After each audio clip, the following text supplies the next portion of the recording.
Sahana Vavatu Sahano Bhunaktu Sahaviryankaravavahai Tejasvinavadhitamastu ma vidvishavahai. Om Shanti Shanti Shanti. There are two ways to bring about a change or transformation. One is to renovate it from what it is. The second is to raise it down and build it all over again. Usually, renovation seems like an easy path, but actually, it's more complicated at times. But sometimes the only and the right path is to raise it all down to the ground and then build it up all again. So, when you walk on the spiritual paths, as Bhagwan used to say, I have to break you to make you. He has to break down all falsities, all the imaginations and mental constructs of what is spirituality, what is religion, how one is to attain this knowledge, how one is to attain wisdom. We have our own social and mental constructs. Do this and then you will get God. You do that and you will get wisdom. And based on the scriptures, the methods prescribed by the gurus and masters and instructors, we tend to follow all that, and ultimately we become very overwhelmed or sometimes even attached to the method more than the goal. So that becomes a confusion in the minds of the ignorant. While these means and methods are important to start the journey, there has to be some method to madness, as they say. So these serve as guardrails on this path, but at the end, you have to let go of every method and means to be the self. And that is what Ashtavakra keeps on telling. So when you walk on the spiritual path, and if you have never done it before, you will realize that all those past impressions and tendencies, those suppressed emotions and memories, those instincts and desires which have been kept hidden or, as I always say, like brushed or swept under the carpet for a long time, they will all start emerging now because you have started cleaning the attic. All this while you never visited the attic where you had stored all your memories and emotions and hidden secrets and past impressions. You seem to be living in a clean house downstairs. But then one fine day the guru comes and tells, no, we must clean up the house completely. It's not enough if your downstairs is good. Go upstairs, clean up the attic, throw away all that which is not necessary. And once you start that process, like cleaning the house, the dust rises, and lot of those things which you had conveniently hidden and forgotten, they all start resurfacing. And that process is very painful and discomforting. That is why most of the people give up learning or walking the spiritual path right in the beginning. Because you have to face your demons. You have to face your fears. There is no hiding them away in a closet, sweeping them under the carpet, and running away from the reality. Spirituality demands that every bit of your core is cleaned up. And that is not easy because those convenient ways of hiding things and thinking they do not exist, that does not apply anymore. The Guru insists that you must once for all get rid of all those things which are unnecessary. Even if they were painful, you have to go back, face them. When Swami Vivekananda was a young monk, he was on a tour of India. So I believe he went towards Banaras. As he did his prayers at the river Ganges and he was walking, suddenly a group of monkeys started chasing him. And he was afraid, so he started running. As he ran more, the monkeys chased him more. Looking at the other monks who were looking at this scene, they were all laughing because this was a common sight. The monkeys knew who is afraid of them. And these old monks who were seasoned and experienced how to deal with these monkeys, they never bothered about the monkeys, even if the monkeys were sitting on the guards and trying to trouble them. They knew this is the way monkeys are. But Vivekananda was a novice, new to that place. And monkeys knew that they can have some fun at his expense. So they chased Vivekananda, and that looking at his plight, one of the monks who was sitting there, he told, "Oh boy, don't keep running. The more you run, the more they'll chase you. Just turn around and face them, and they will run away." So Swami Vivekananda gathered some courage, mustered some courage, and turned around to face the monkeys who were chasing after him. And the moment he turned around, the monkeys stopped and they ran away. So, in our life, spirituality is about facing our fears. It is not about running away from them and taking refuge in some ashram or some guru's feet, or changing your address, phone number, so that nobody can trace you back. These are all escapist ways of living a life. These are not real ways. If you do this, you will never grow. You will imagine that you are growing and you are evolving, but you don't. Because someday these things will resurface, because at the end of it all, the balance has to be zero. The accounts have to be settled. You can't carry forward anything from this to the next. And that means a lot of courage. Courage not just to face the world outside you, the harsh realities of the living, but also the courage to face the world inside you, your own vulnerabilities, your shortcomings, your frailties, your mistakes, your fears, as they say, your demons. You have to deal with them. There is no escape. And that is why spirituality is not for everyone. Because everybody wants to conveniently forget all the wrong, all the bad, all the negative, and live in a euphoric thought that here onwards everything is positive and nice. But that doesn't really work. If you want to be truly a man of wisdom, you have to deal with everything. It's like cleaning up the entire house and letting go of all that which is unnecessary. And yes, they will bring some painful memories of the past, but they also have to be gotten rid of once for all. So it's a huge cleansing process.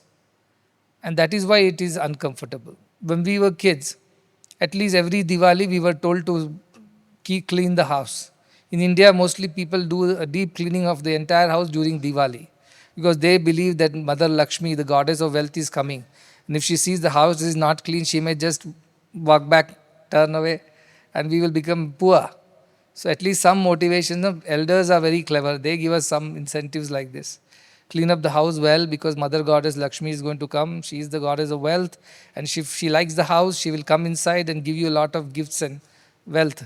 So everybody is like scrubbing, cleaning, and the whole of Diwali goes in cleaning all that. But when you clean, so many things come out. Oh, this was missing. I was searching for this pen for so long. That's where it was there. Or the mother says, this ring I had lost, I thought, but this was there in the garden pot. I realized only today. The father says, oh, my old spectacles were lying under the couch. I never knew that. So also we discover a lot of good and bad things when we start cleaning.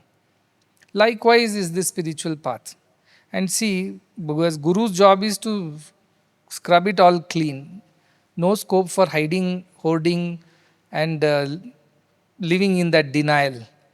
It's not allowed anymore. And that is why people run away from spirituality. As long as it is the arthi method of spirituality, you go beg God for grace and wealth and position and promotion and children and family and all these, and God gives you, you feel you are very spiritual, but you are not. Your problems are solved, your health is restored, all good things happen. That is not spirituality. Real spirituality begins once you start facing your own inner fears and learn to overcome them. That is when spirituality begins. So why all these initial things of you go to God, God blesses you with things? This is the way God attracts you to Himself. After that, He starts teaching you the real lessons. And then people don't like it anymore, because now you have to deal with hard things. But in the process, this is a part of the process. Initially, He'll give you all that you want to attract you to the spiritual path. But that's not how it's going to be forever. Honeymoon will get over sooner or later, and the real life begins after that. So spirituality is the real life after the honeymoon. So don't be too wrongly disposed to the idea of spirituality as a very easy, comfortable, happy path, and somehow God will forgive all my past and mistakes. I don't have to deal with them again. It's all washed away and gone, disappeared. You can wish it so, like ostrich, which buries its head in the sands and thinks there is nobody watching it. That's not how spirituality works. It will test your resolve, it will test your faith, it will test your endurance, it will test your resilience. And only when you are found deserving will you be granted the greatest gift of your own realization, that ultimate freedom that every soul craves for. That is what is coming in the coming shlokas. So on page number 209, on 1834 shloka, it says, अप्रयत्नात् प्रयत्नाद्वा मूढ़ो नाप्नोति निवृत्तिं तत्त्वनिश्चयमात्रेण प्राज्ञो भवति निवृत्तः. Aprayatnat prayatnadva. Either by putting efforts or not putting the efforts, the fool, mudha, na apnoti nivrittam. The fool never attains that freedom, attains that dispassion, attains that detachment. He keeps putting effort of running away from things or running towards things, rejecting things, accepting things, doing that, not doing that, as per the rule book. But despite all these efforts, he does not realize the self, does not become dispassionate. Whereas, Tattva Nishchaya Matrena Prajno Bhavati Nivrutaha. Whereas the Prajnaha, the wise one, he becomes free, Nivrutaha. How? Tattva Nishchaya Matrena, by simply believing that he is the self. He is divine. By just believing in it, he attains it. He has to put no efforts. And Panchadashi of Vidyaranya Swami, which is a very basic Advaitic text to start with, it says, how long does it take for a wife to become a woman? Not at all, no time. Wife is already a woman. Right now she is behaving like a wife because husband is around. Or how long does it take for a mother to become a woman? No time, because she already is a woman. Now, right now she is behaving like a mother because of the children. How much time does it take for you to become yourself is the question that the wise man asks. He says, no effort at all. The effort is to let go of imaginations and superimpositions. You already are that. Tattvam Asi Shvetaketu is the Chandogya Upanishad where the teacher tells you already are that. How much time does it take for a bangle to become gold? No time, it's already gold. Right now it is in the shape of a bangle. Likewise, how long does it realize the self, or what efforts do we need to put to realize the self? Ashtavakra says no efforts. It's an effortless thing because it's as simple as you being yourself. You being a teacher is an effort. You being a father is an effort. You being the husband is an effort. Son is an effort because you have to behave. But you being yourself is no effort at all. So our idea of self is that pure consciousness which you always are, which has now been modified or superimposed with various ideas of you are a good man, bad man, handsome or ugly, you are kind or crude, you are rich or poor. All these ideas have been superimposed on that idea. So how much time does it take for you to become yourself? No time. So what is the way of these wise ones? They simply don't get into these rule books and doing this and not doing that. They simply withdraw their consciousness into their idea that I am that very self which I am searching for. The moment they convincingly believe it, not theoretically. Theoretically all of us believe. Who does not believe? Everybody believes we are divine because we have been told an umpteen number of times that you are divine, you are divine, you are divine, and we have theoretically believed it. But does it translate into real living, real behavior? No. Then we get angry, then we get upset, then we get frustrated, then we get judgmental, then we analyze this, ridicule that. So we deviate from our original true self of that pure divine consciousness. And that is why Ashtavakra says it's not about how many books you read or where do you go for pilgrimages and how many rituals you perform. It's about simply believing that you are divine. Mr. Tigert often used to say, despite all my shortcomings, I know I am divine because my master says I am divine.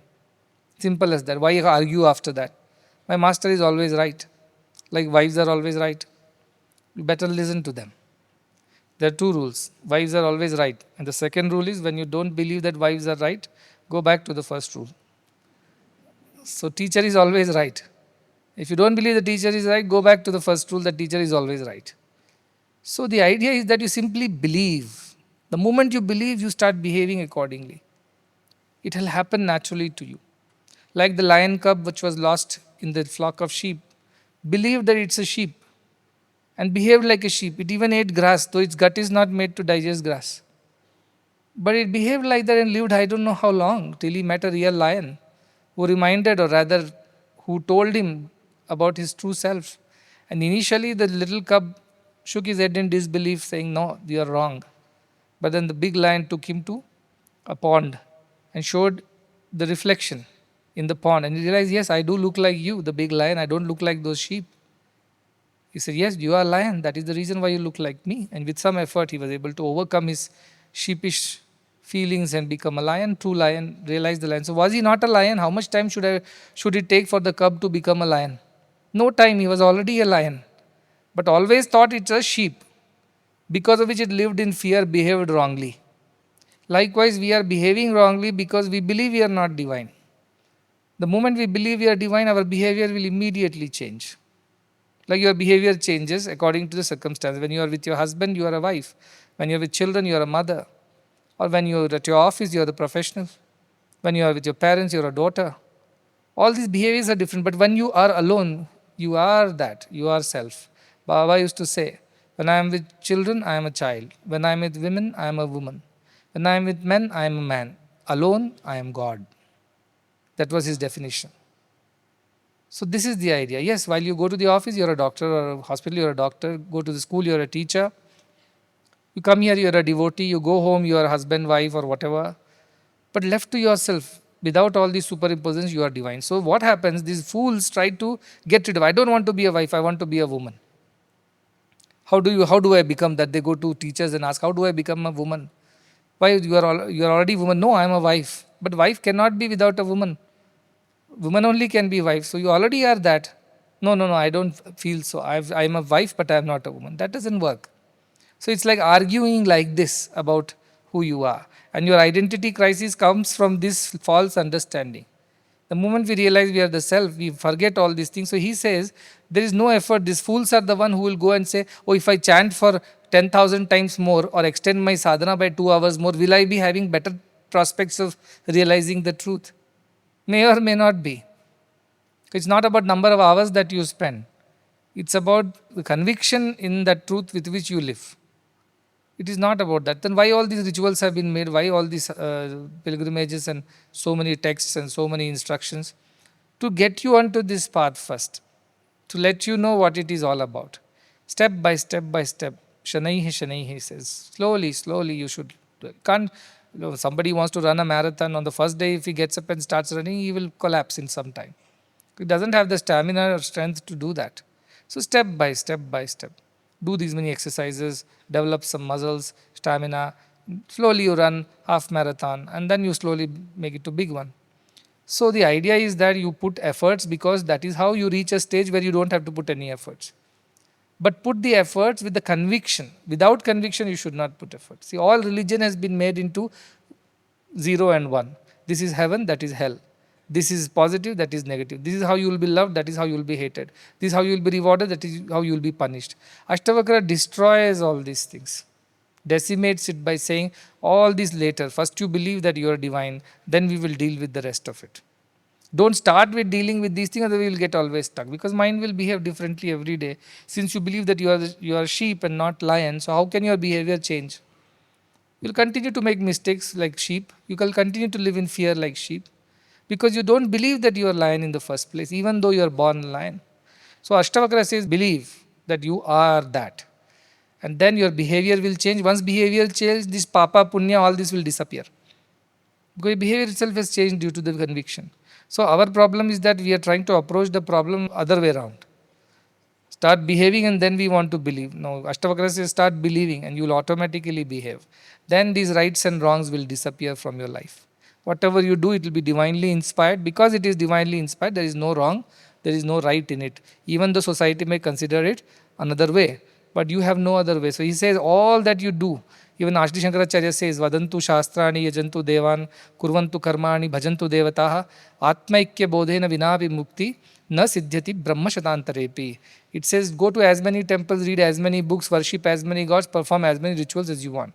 Till you believe and realize this self, the truth that you are divine, You will not attain freedom from this headache of doing right and not doing wrong, and this worry and fear of living every day carefully. All these will not disappear even in 100 years of Brahma. 1 year of Brahma itself, they say that there are 4 yugas, Mahayugas happen. And 1 night of Brahma, another 4. So it says even 100 years of Brahma, you are not going to attain anything. You are simply running in circles. You will not reach anywhere. Why? Because you are doing it all wrong. You don't believe that you are divine and you're simply, you don't know where you are going, then what efforts can you put? If you know your destination, you will accordingly take the road or bus or car or whichever way. You don't even know what is your destination, you're going in circles.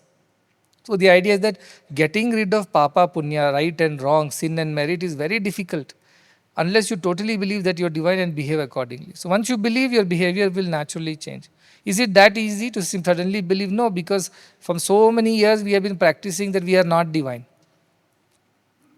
All of a sudden telling you that you are divine and all that you thought and believed and behaved, all that was wrong, it was all false.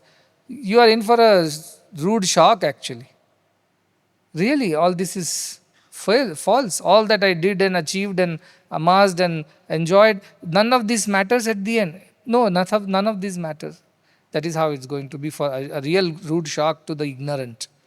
But this is a sweet shock because it tells you are better than that, not worse than that. So that is a hope. There is positivity in this scripture. It says you're better than that. You don't need all these things to be yourself. You are complete unto yourself. You don't need anybody to make you complete. You don't need anything to be happy. You are happy, your nature. Nature is happiness. So this belief has to come, and one who believes alone can live this life. Otherwise, you will be running, practice this, don't practice this. We'll try this, or this doesn't work, let us go to Kriya Yoga. Kriya Yoga does not work, let us go to Hatha Yoga. Hatha Yoga doesn't work, let us go to Karma Yoga. Karma Yoga does not work, we'll go to Bhakti Yoga. They'll keep going place to place, but they will not realize anything at the end of it unless you believe in it. And what do you believe in? The next shloka in 35 on page number 212 says, this is your nature. Shuddham buddham priyam purnam nishprapancham niramayam atmanam tam na jananti tatrabhyasa parajanaha. Why do people go on practicing something or the other? Tatra abhyasa parajanaha. Why people go on practicing this and that? Because they don't know what their true self is. Like the lion cub who does not know that it is a lion cub. It thinks it's a sheep. So it is behaving. Because of that, it is going through all the emotions of life. But he says, because they don't know who they are, real self, that is why they are behaving like this. Whereas your real nature is Shuddham, pure. But I have committed so many sins, I have done so many wrongs, I hurt so many people. Yes, despite all that thing, you are pure. That is what the scriptures say. You are pure. All those are modifications. But in truth, you are pure, Shuddham. Buddham, you are aware, your consciousness, you are never ignorant. All the awareness is yours because you are the very embodiment of that consciousness, Buddham. Priyam, you are very lovable, you are very adorable, very admirable. No, nobody likes me, nobody makes friends with me because I am such a terrible person. Nobody wants to be with me. No, despite that, you are actually, your true nature is that you are very adorable, you are admirable, you are lovable, you are Priyam. Purnam, you are complete. You don't need anybody else to complete you. All of us feel, no, I need someone to complete me, a husband or a wife or a friend or a whatever well-wisher, brothers. No, nothing. You are self-complete in the sense you are complete from the point of view that you lack nothing. You don't need anything or anyone to make you what you are. You are already that. This idea that somebody or someone or something is required to make me happier or better than what I am is a false idea. You are self-sufficient. You don't need anything to complete you, to make you whole. You already are that, it says, Purnam. Nishprapancham, you are unaffected by the vicissitudes of the world. Goods happen, bad happen, nice days come, bad days come, good people join you, bad people trouble you. None of this really actually bothers you. That is your true nature. You just watch it pass by, that's it. You don't get involved. So this prapancha or this whole world does not exist for you. From the point of view that it does not affect you. It does not exist because it does not affect you. Then niramayam. Your amaya means some deficit, some sickness or disease. Generally with amaya means some kind of a difficulty. Niramaya means there is no difficulty at all, no deficit at all. You are not sick. You are always healthy, you are complete, you are full of energy, you are bright, you are effulgent. All this is real you. It's like the big lion telling the small cub, you know what? You are Shuddham, you are Buddham, you are Priyam, you are Purnam, Nishprapancham, Niramayam. And cub says, nah, I don't believe this. Because I'm scared all the time. I need a wife to complete me and my family and my children and friends and relations. I need a whole lot of bunch of people to make me feel complete and whole. Then what else I need? I sometimes I'm happy, I'm sometimes sad. This world troubles me. Sometimes I enjoy it. This is how I live in this world, swinging between the happy and the sad times. And what else I do? I have committed so many mistakes. I am full of frailties and faults and vulnerabilities and weaknesses. And what else I do? I believe that I am not strong enough. I am always weak. My mind is not enough, sufficient enough to deal with this world and things like that. So I feel low at times. I'm depressed. I'm anxious. All this I am, is saying. Whereas the big lion is saying, no, just shut up. Stop this ranting. None of this is you. I don't know how did you end up believing all this is you. Because you're roaming around with those fools, those sheep who don't believe that. Naturally, they can't believe because they are sheep. But mentioning that because you're roaming around with ignorant people, so you're also ignorant. Tell me your company and I shall tell you what you are, Bhagavan used to say. Birds of the same feather flock together. So ignorant people seek the company of ignorant only. Therefore, you'll never grow. If you make friends with the people who are only as good as you, how will you ever grow and become better? You must make friends with somebody better than you. That is how you will grow. So you should seek the company of the wise. Like the lion cub never sought the company of the big lion. He was always roaming around with the sheep, believing that it was a sheep. So it never improved from where he came. Whereas once he joined the company of the big lion, he understood, yes, I am that pure consciousness which is so beautiful, lovable, complete in itself, not affected by the world, and never having any deficits. That is what I am, the big lion is telling. Now it believes, once it believes, it starts behaving correctly because it's already there. Like a magnet becomes the reason for a piece of iron to get magnetized. Was that iron piece not capable of magnetism? It was. But it was hidden, it was latent, it was not expressing itself. Another magnet to magnetize it and show that it is a magnet. So why people feel good when they come to ashram and are in the company of good people and my company? They feel very energized, very happy, very light and blissful because that is their true nature. In my company, that true nature is coming out and the false nature is getting suppressed. But the moment you cross the ashram gates, what happens? Just the reverse. All the falsity comes and sits on you again because creatures of habits we are. We have been behaving that way for ages. So one day's association with a wise one would not change you.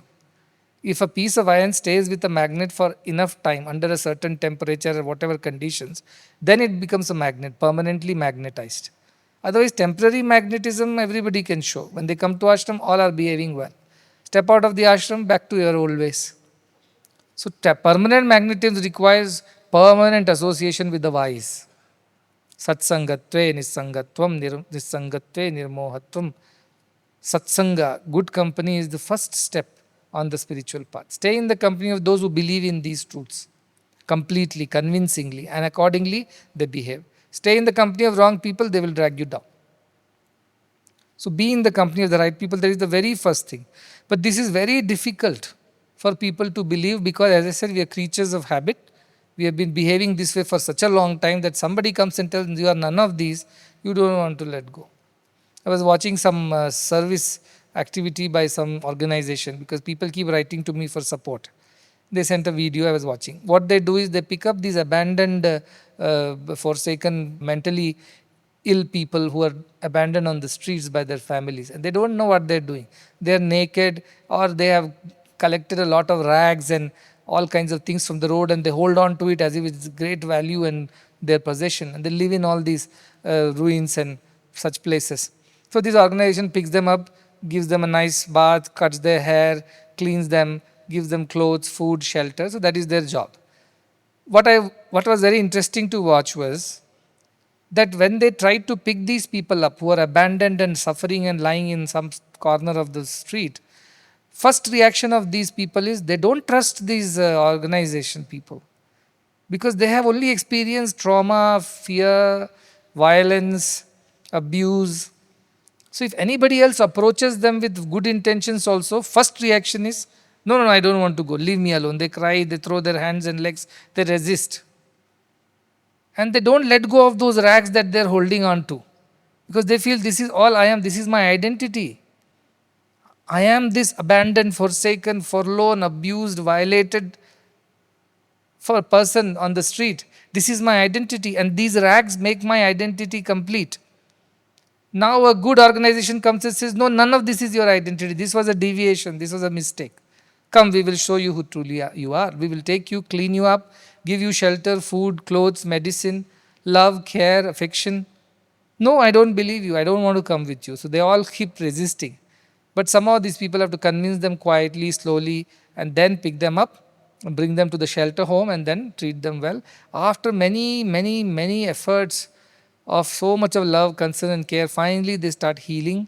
They overcome their fears and anxieties and the suspicion and doubts, and slowly they start behaving just the way they were supposed to be. It takes a lot of effort for these organizations to deal with them. Likewise, we hold on to the rags of the world. In the Guru's eyes, in the eyes of the wise person, your riches are rags only, because they are of no use to you in your spiritual pursuit. Yes, they fill your belly, they give you a shelter, they give some respect, but that does not complete you, that does not make you who you are. But we hold on to these identities, we think this is our identity. My position, my name, my wealth, my people, this is my true identity. So even if a guru comes and says, no, none of this is you, because you have put so much effort to collect those rags for years from the road, you don't want to let go of it, even though it has no value. But it has sentimental value. It has identity value, because you're wrongly identifying yourself with that. So when a teacher, a spiritual master looks at the world and looks at this mad rush and pursuit to gain more wealth and name and position and power and enjoyment and pleasures, continuously he looks at them like these mentally deranged beggars who are collecting all that which is thrown away on the roads and holding out so dear to their lives, close to their chest, because they feel that completes them, that gives them an identity, that is who they are. But it is not true. That is how the wise one is teaching, the Ashtavakra is teaching. You are none of these nonsense that you always talk about. Am I the king? Am I the father of so and so? Yes, Janaka, you are all of that, but none of this is real you. Your real nature is pure consciousness, full of love and bliss, happiness, without any modifications and deviations, without any deficits or anything lacking. You are complete unto yourself. You need nothing and no one to make you complete, to make you who you are. All else is just false identifications. So just drop it now. Just drop it and get rid of it. This is not you. That is what Ashtavakra is telling Janaka. Such a beautiful thought. I always feel very inspired when I read our scriptures, because despite whatever mistakes we have made, sins we have committed, wrong we have done, we are never told that you are not deserving of the truth. They say you are the truth. Deserving comes when you have to attain something outside you, then you decide. You are already that. Just drop all these false identities, drop the masks, and you will see your face. In Greece, in amphitheater, which is an old drama tradition in Greece, theater tradition, they put on these masks, Those masks are made of wood or something. So the actor plays many roles. Picks up a mask, now he's a king. So he'll behave like a king, and once this dialogue delivery is over, he'll put that, now he'll put on the mask of the beggar and talk like a beggar. That is why these masks are called persona. That is why personality, that comes from that Greek word, who you are. We are nothing but masks. I am a mother, I am a father, I am rich, I am poor, I am learned, I am unlearned, I am noble and kind, I am not, I am a sinner. All these are various identities. We have picked it up as a part of our daily drama. But he says, drop all of this. Now you know who you are. This is who you are. Once you get rid of all the makeup, all the mask, all the costume, you know who you are. But tell me, how much effort does it take to become who you are? To drop the mask and the costume and the makeup? No effort. What should you do to attain yourself? Just drop this identity, wrong identity. That is all the method is. Our scriptures are very clear. There is nothing to gain and achieve. There is only to let go. Letting go is the spiritual process. Whereas the world is catch hold of things, grab things, hold things. That is why it is antithetic to all the worldly things that we have learned. In our schools, we are taught, get ahead of others, study, run faster, do this, do that, achieve this, achieve that. Then you have an identity, respect, position in society. People will then listen to you. So we are just taught the reverse method, whereas spirituality says drop, drop, drop, drop, drop everything. Just be yourself. That is how you are. That is who you are. Then what about my earning, living, educating, and all that will happen? All that will happen is a part of the process. That is not the primary reason you came here. Your primary reason is to be yourself, and everything else will happen. Like for an actor, if he's a good actor, he will get roles. He'll perform. Maybe one day beggar's role, another day king's role, third day a rich man's role, fourth day a poor man's role. Whichever role comes, he'll put on the mask and perform. But once the show is over, he drops the mask and becomes himself. So the Ashtavakra Gita says, how much time should it take for you to become yourself? No time. What effort should it take for you to become yourself? No efforts. You already are that. Wrongly identifying yourselves with something else, so drop the identity, wrong identity. That's all is the whole effort. But we, like those beggars I mentioned, they don't learn to let go of those bundle of rags because they think that is what they are. This is their hard work. For last 10 years, they've been collecting all this. And they won't let go of it for a new piece of cloth or fresh food because they are comfortable in their zones of comfort, and now they have identified themselves with that. Page number 218, the next shloka is 18.36, which says in the same tone, Na apnoti karmana moksham vimudho abhyasa rupina dhanyo vijnana matrena muktastishthat avikriyaha. The fool, what is the nature of the fool? So in all these shlokas, the first line is about the fool, the second line is about the wise. The first line says, Na apnoti karmana moksham. This fool, vimudhaha, never attains the moksha or the freedom by actions. He keeps performing one action after the other. Let me go to this temple, let me go to read that book, let me do this charity, let me go on that pilgrimage. He goes on and on and on. But by all the actions of the world, he does not attain freedom, that moksha. Why? Because he is always trying to practice that self, abhyasa rupina. He thinks only by practicing all these things will I attain the self. As I said, if you want to become yourself, what practice you should have? There is no practice, just be. That is the practice, just be. Give up all other false identity and just be. That is all the practice is. You're not trying to attain something which is outside you. Suppose you want to go to Mount Everest, climb that, then there is an effort. Because Mount Everest exists outside you. You have to climb and you have to do a lot of exercise and train yourself. Then there is effort. But to attain your freedom, you don't need any effort. You already are free as you are. Like the washerman's donkey, you remember? He acts as if he's tying the donkey because he forgets the rope that day. And donkey believes that it has been tied and stands there all day without moving while the washerman washes the clothes and dries them. But at the end of the day, when he tells donkey move, the donkey does not move because donkey still believes it is tied. So unless the washerman again acts as if he's untying the donkey doesn't believe that it is free. Was the donkey not free? It was always free. It could have run away in the morning itself. There was no rope tied to him. But washerman's acting of tying a rope made the donkey think I am tied. The donkey doesn't use his brain. That is why we call those people as donkeys who don't use their brains. It didn't analyze. If I was tied, I should feel the knot around my neck. I should feel the rope. It doesn't think, oh, I am tied. Like that, fools don't think at all. Let us do this, let us do that. Many people take good advantage of these fools. They have some problems in life, which is natural. They'll go to some Guruji. Guruji will tell, you know what, do this puja. That will cost you so much. Come on such and such day, I will do for you. And then you will be free from this problem. They go to that Guruji, offer all the dakshina, money, everything. Nothing moves. He says, this is the first step. Like this 7 times we have to do. 7 times they do, nothing happens. This Guruji is no use and things like that. Let us go to somebody else. They keep hopping from ashram to ashram, guru to guru.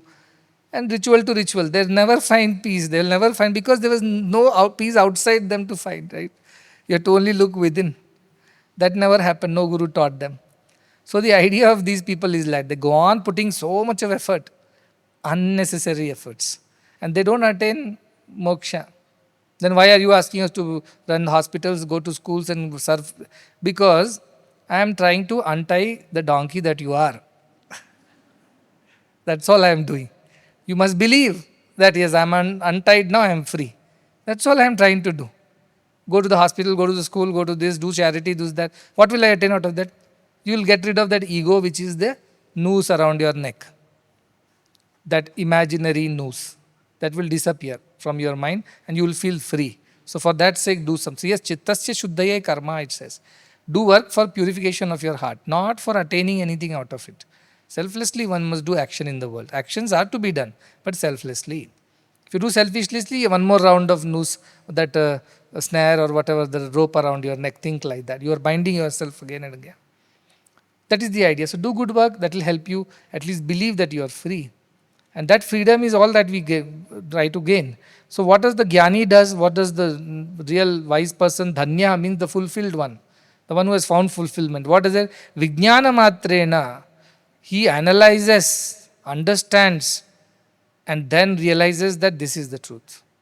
Like the little lion cub analyzed. Yes, my face in the water does not look like those sheep. I look like this big thing which came just now. So whom should I believe now? Yes, for years I have lived with them, but this is a new person who came just today. I don't even know him properly. And he tells me that you are one of us, not them. And he shows me my reflection. If it is my reflection, I look like him, then I must be that species. I can't be those. Analysis. The analysis helps him realize. Vijnana. Jnana means knowledge. Vijnana means Vishesha Jnana, which comes with certain analysis. So yes, the first step of attaining wisdom is to analyze, because we are living in false identities. We have to ask ourselves, am I really this? Am I really this body, mind, intelligence? Or am I beyond that? That analysis, vichara or vijnana is required.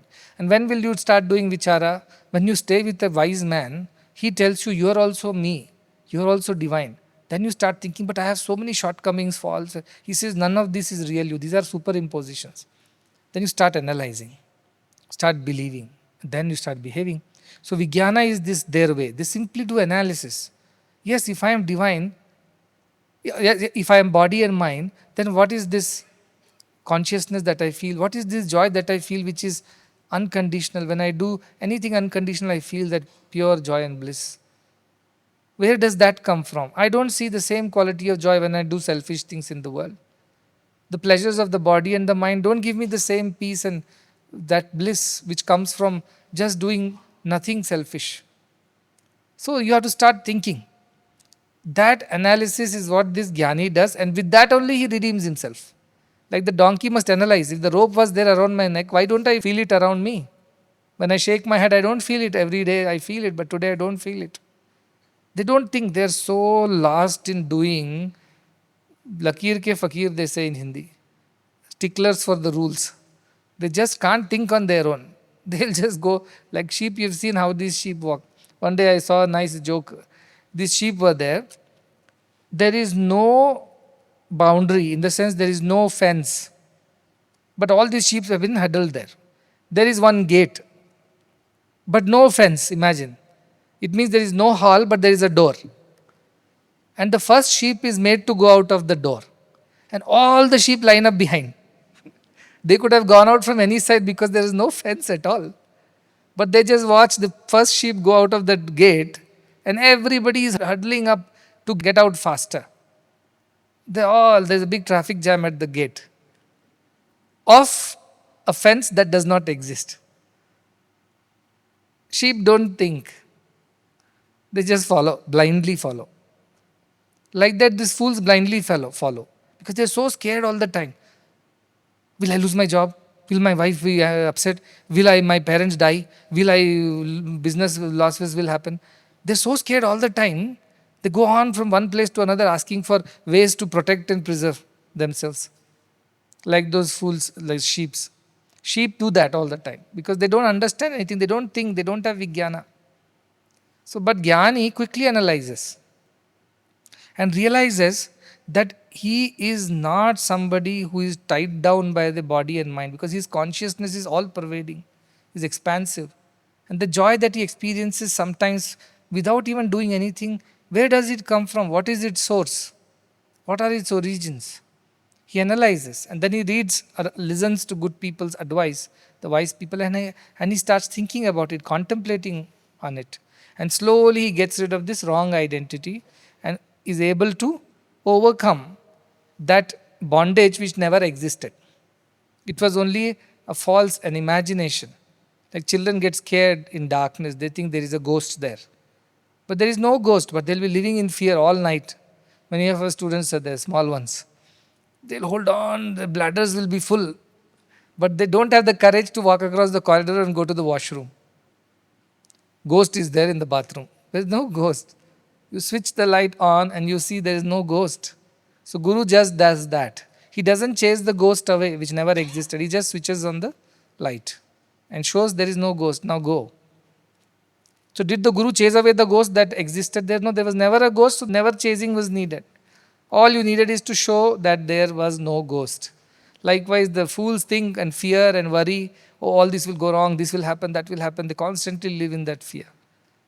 But the wise ones, they have no fear because they know all these are false ideas. Body itself they don't believe in is their identity. Our biggest fear is losing our bodies. If we die, what happens then? But they don't believe I am the body, I am the consciousness which is beyond the body. Bodies come and go, consciousness remains. That feeling is so strong in them that they are not afraid of anybody or anything. What can they lose? What can they lose which never existed? What did you lose that never existed? So that is the idea with which they live. That is why they do little bit of analysis and get convinced. And they don't worry about all these things. In Shloka, page number 222, 18.37, it says, Mudho naapnoti tad brahma yato bhavitum ichhati anichannapi dhirohi parabrahma swarupa bhak. Again, the first line is about the fools. How do they do? The fools never attain that self, the truth, the consciousness, that experience of the consciousness. Again, if I say I never attain, then you will say you are not supposed to attain any which ways. Yes, but they don't realize that they are the lion cub. They still think they are sheep. So why they don't attain that freedom of self? Because they think it has to be attained. Look at the paradox here. They never attain it because they think it has to be attained. It is something other than them which needs to be acquired or attained by efforts. That is why they never attain. What a irony. They are trying to attain whom? Themselves. That is why they never attain. If somebody comes to me and says, searching for myself, I have not found myself since morning. You search for your neighbor, I understand you have not found your neighbor. You search for your friend, I understand. But you come back and say, let's say your name is Ravi. You say, have you seen Ravi anywhere? Or if I come and say, have you seen Madhusudan Sai anywhere since morning? What will you tell? I think something is wrong with you because you are Madhusudan Sai. Oh really? Am I? If I ask you these questions, what will you think of me? Moodha is a fool, ignorant. How can you search for yourself? So this idea that I am searching for truth itself is impediment in you realizing the truth. It's like I am searching for myself. How can you find yourself, you tell me? Right? If any one of you comes to me and tells, have you seen me anywhere? I have been searching ever since. What are you searching? Myself. I said, but you are that. Where will you find yourself? In yourself only. No, you have imagined that you have to find yourself in such and such classroom or such and such place, then you will never find yourself. Because you don't exist other than yourself. Likewise, the fools don't attain divinity because they think divinity exists as something other than them. So they have to go to a temple to find God, or they have to climb up a mountain and meditate to find God, or they have to do this much of charity and austerities to find God. All these ideas are false constructs. That's why they will never find God, because they are searching for it elsewhere. It's like Kuchu's glasses. When we were small, there was a story of one Kuchu. He would keep his glasses on his head and keep searching for it. Till somebody says it's right on your head. That is how it is. That is still okay. At least glasses are different from you. If Kuchu says, I am searching for Kuchu, what should I tell Mr. Kuchu? You will never find Mr. Kuchu, I will tell him, because you are searching in wrong place. You are that. Bhagavan used to tell a story. There was a lady who lost her needle while sewing.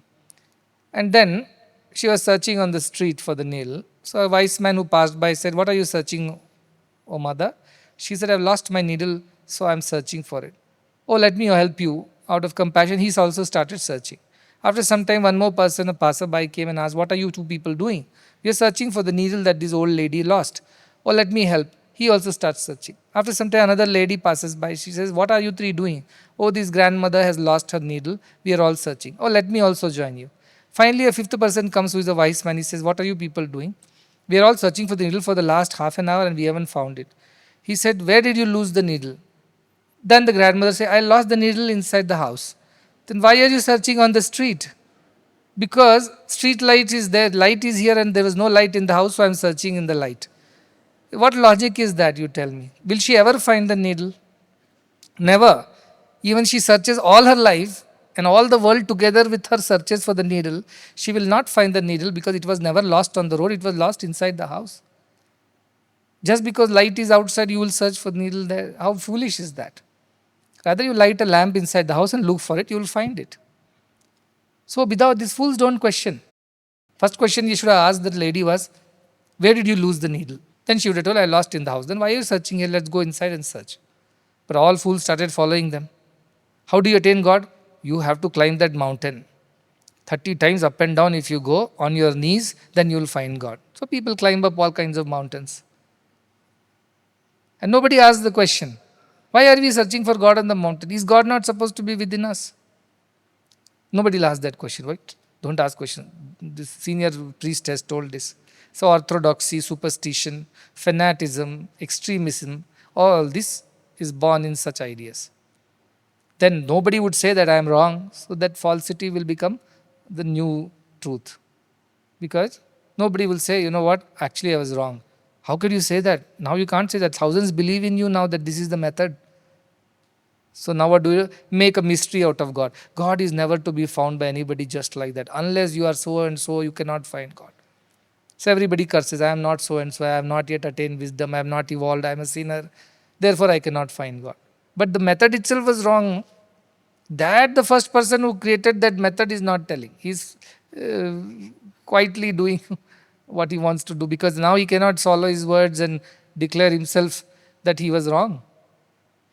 That is where all these dogmatism, orthodoxy and superstition starts coming in because they don't accept their mistake. These people who started the trend in the first place because they are not having honesty, they are not truthful, they are not having the courage to declare that they were wrong. Now these false things become the new norm and people blindly follow without questioning any of these ideas. That is where all the problems are happening in the world. Why I am particular Ashtavakra? Because Ashtavakra destroys all these constructs. He says, enough is enough. How long will you search for yourself elsewhere? You are where you are. You are not, so God is not other than you, is our scriptural truth. If we are all made of God, then we are that, right? If a bangle is made of gold, it is gold. It is not other than gold. It looks like something else. Gold bar or a coin looks one way. A bangle looks another way. But then if you little analyze, vichara you do, vijnana, you'll know this is gold only. This is made of gold. Once upon a time it looked like this. Now it looks like this because once goldsmith worked on it and made it into a bangle. If you melt it, it will go back to its original shape. That is the vichara that the jnanis do. They don't get fooled by all these external rituals. So he says that you cannot find, fools never find themselves because they are searching for themselves. So they never find themselves. Why? They think it has to be attained other than them. Whereas anichannapi dhirohi, whereas the wise person, even without any desire for it, because he has no desire to attain himself, he knows he is the self. So, Parabrahma Swarup Bhag. So he immediately enjoys the state of being Parabrahma, being supreme consciousness. He enjoys all the time. Because he is always aware that he is the lion cub and not the sheep that he thought of himself to be. That understanding is amazing. So what happens? The moment Ashtavakra becomes the trend, let us say, it starts trending now. Ashtavakra says, don't bother about doing rituals, don't go to temples, don't have to follow any instructions. Just believe that you are divine and you will become divine. It will create so much of ruckus in the society today. All these priests and whatever the ritualistic people, the in charges of temple complexes and all these religious institutions, they will be crestfallen. They would say, where our donations will come now from? And who is going to worship us and listen to us anymore? How will we influence politics and people of the place? So they will immediately discard it, disregard it, and they will call it blasphemy. Why? Because everything is at risk for them. That is why Vedanta is not accepted by so many very people around the world, because they feel insecure. They feel all that they have built so far is gone. So even though people around them know that what they're telling is not the truth, they don't have the courage to say it to their face. So everybody is living in a falsehood. Remember the story of that king's robe, that invisible robe of the king, that becomes the new trend. For the children's sake, there was a king who wanted one of the best robes for his when he was to be crowned the king. So he called everybody and told the best of the tailors and all those designers to design a very beautiful robe for him for the crowning ceremony. And everybody gave him very many ideas, so many designs, but he was not satisfied. He said, oh, this also I saw it with another king. This is an old design. That is, he kept on refusing. And already the day was approaching when he had to be crowned the king. And nobody knew how to create a robe for him. So one wise man who said this king can never be satisfied, he came up with an idea. He never made any robe, but he came and acted as if he's carrying a beautiful robe in his hand. There was nothing in his hand. And he said, this is a special robe. Nobody can see it. But it is such a beautiful robe. It is called an invisible robe. So everybody said, oh, this is the first time such a robe has been designed and made. No king has ever worn it for his crown ceremony. So you are the first one to have it. The king felt very, very, honored by knowing this, that he will be the first to wear this robe. And then the designer keeps describing, oh, look at that beauty, that flower there, that design here, that king can't see anything. But he thinks, if I say I can't see, I'll be looking like a fool. So he says, yes, I do see the flower, that pattern there, those gems there, that embroidery here. And when king says yes, the ministers also start saying, yes, it's very beautiful. The whole court starts saying, of course, indeed, it is one of the most unique robes that we have ever seen. So now everybody is convinced that there is a robe because the designer was so clever with it. Now everybody believes there is a robe, but nobody has the courage to tell the king that there is actually no robe. What are you doing? And king does not have the courage to say that I do not understand this new design because I am supposed to be the wisest person. So everybody believes there is a robe. Now on the day of wearing the crown, the king comes out of his chambers wearing the invisible robe and parades around the town. And all the citizens are shocked to see their king walking around naked. But nobody has the courage, because the story has been spread that king is wearing a very, very unique invisible robe which is very beautifully embroidered, and never in the history such a robe has been worn by any king. Ours is the uniquest king. So everybody is shut up. Nobody has the courage to say it is wrong. And imagine this king is walking with pride, naked on the streets. Just then a child who doesn't care, who doesn't understand what to say and what not to say. He is truthful. Remember, we talked about children. He says, the king is naked. Then the king realizes, I must be naked because the child says so. Whereas all his subjects, ministers, the people, nobody dared to say he is naked. That has happened to religion today. They see the falsehood in religion. They see the wrong constructs. They see this idea of controlling, suppressing people, using religion as a tool. They see dividing people in the name of religion, causing them to fight, and wars happen and people are murdered. And there are more number of people who have died in religious wars than in any other way in the history of humankind. But nobody dared to call out and say it is wrong. Somebody did. One Jesus Christ was there who stood up and said, "This is nonsense." And what happened to him, everybody knows. Once it happened to him, everybody else shut up. Better not speak about it. Same thing happened in Hindu religion. Caste systems were misused and people were treated so badly. The lower caste people were treated worse than animals. Nobody raised a voice. Why? Because the powerful and mighty would not allow it. They will kill, finish them off, whoever speaks out. And that is how the religion has become a curse more than a help today. And youngsters are running away. Yesterday also I was talking to somebody says, now the younger generation doesn't believe in God and religion and all this stuff. Because they don't understand why it is so, why it is discriminatory, why it is for some and not for everyone, why everybody is not treated equal. And that has become the new trend, and these questioning kinds of younger generation, they don't care. Because they don't want anything from you. They don't want your votes, they don't want your popularity, they don't want name and influence. So they are running away from God and religion. That has to be changed, is what I told. That is why I've changed the whole idea to service. Let the service be the front wheel and spirituality be the rear wheel. Let the cycle run like this. And that youngsters are enjoying because they see goodness, they feel some joy in it. And then they start asking the right questions. And then you give them the right answers, they are very happy. That's why one beautiful shloka is there in 224. It's from Mandukya Karika, not from here, but it's a reference shloka which is very beautiful. It says, Asparsha yogo vainama durdasha sarva yogi bihi yogino bibhyati hyasmat abhaye bhayadarshinaha. People are scared of Vedanta. Even so-called yogis, karma yogi, bhakti yogi, jnana yogi, kriya yogi, hatha yogi, all kinds of yogis who believe that if you do these rituals only you will attain God. That is their identity. Their whole system runs on this narrative. And Ashtavakra rejects all of this. Vedanta itself rejects all of this. So Mandukya Karika is a beautiful treatise by Gaudapada, the teacher of Adi Shankaracharya. And there a shloka comes says, what is this yoga? Is it Kriya Yoga, Bhakti Yoga, Jnana Yoga? What kind of yoga? This is Asparshanama Yoga, he says. Yoga of not touching. Yoga of something that can never be touched.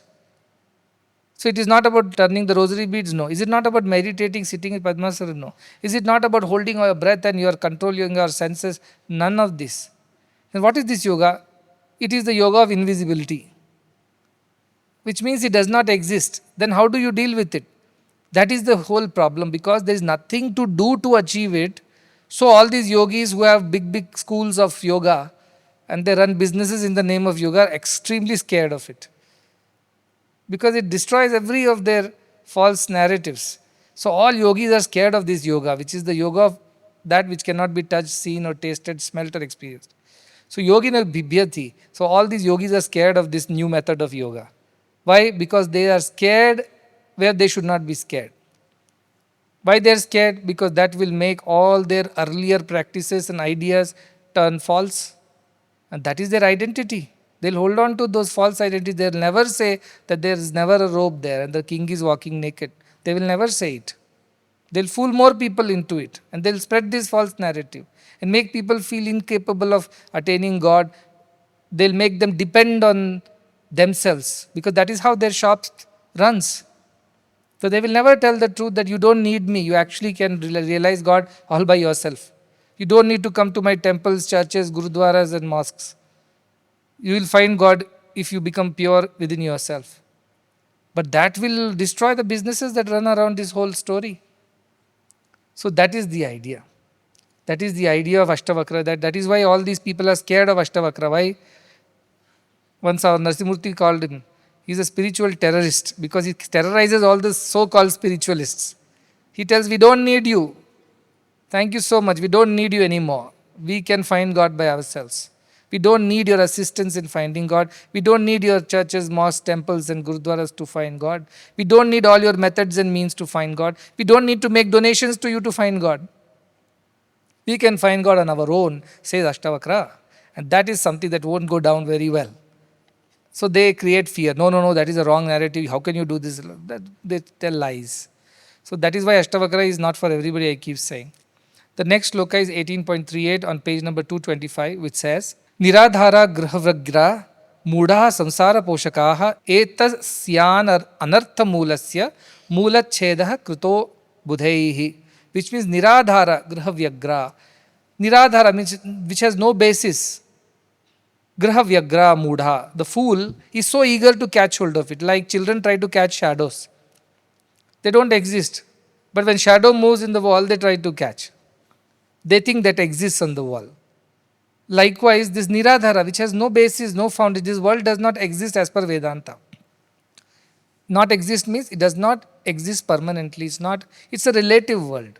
It's not permanent. So we search for permanent happenings in an unpermanent world, it is not going to happen. But people want happiness out of this impermanent world. See, you become happy because you got married, but tomorrow you fight and your happiness disappears. You became happy because you bought a new house, but neighbor bought a bigger house, now happiness disappears. You became happy because you got a new promotion increment, but your neighbor colleague got better promotion increment, your happiness disappears. So these are relatives. So relative happiness is not truth, is what our Vedanta declares. That which is permanent alone is truth. That which is changing cannot be truth, is the idea. So these people are those who are chasing shadows. And they're Vyagra, they're so eager to chase it. You see the amount of passion and effort that you see in the world. People work 18 hours a day. For what? To get a little more money, to get ahead in life, to succeed. So much effort they put. They're so Vyagra, they're so eager, so restless, so agitated. Why? They want to catch hold of those shadows. Is how he puts it. Samsara poshaka. Therefore, this samsara, or this idea of good and bad, happiness and sorrow exists for them. Can you ever catch hold of a shadow and hold it with you? You can never. If you catch hold of the object, of course shadow comes with it. But our scriptures declare object is God, world is shadow. Try to catch hold of the world, you'll get nothing. Catch hold of God, you'll get the world also. Bhagavan used to give the example of a coconut tree. If you want real coconut, you have to climb up the tree and get the coconut. If you go to the shadow of the coconut tree and catch the shadow coconuts, will you get anything out of it? No, because there is no basis to that shadow. The basis to the shadow is the truth of the real coconut tree. So what you have to do, climb the coconut tree. You will get the real coconuts as well as the shadow coconut. So he said, go for God, world will come to you. Don't run behind the world because God may not come. Like when you catch a shadow, you don't catch the object. That is the whole concept of Ashtavakra. He says, Niradhara, it has no basis. Grahvya graha muda. The fool is so eager to catch hold of it. Like children try to catch shadows. They try to hit and play. Which is not true. So samsara pashika. So they are sad or happy. When they hit the shadow, they are happy. When they miss the shadow, they are sad. This is what we are doing. We get some success in the world, we are happy. We fail in the world, we are sad. What happens to the wise ones? What do they analyze? This thing is real or is a shadow?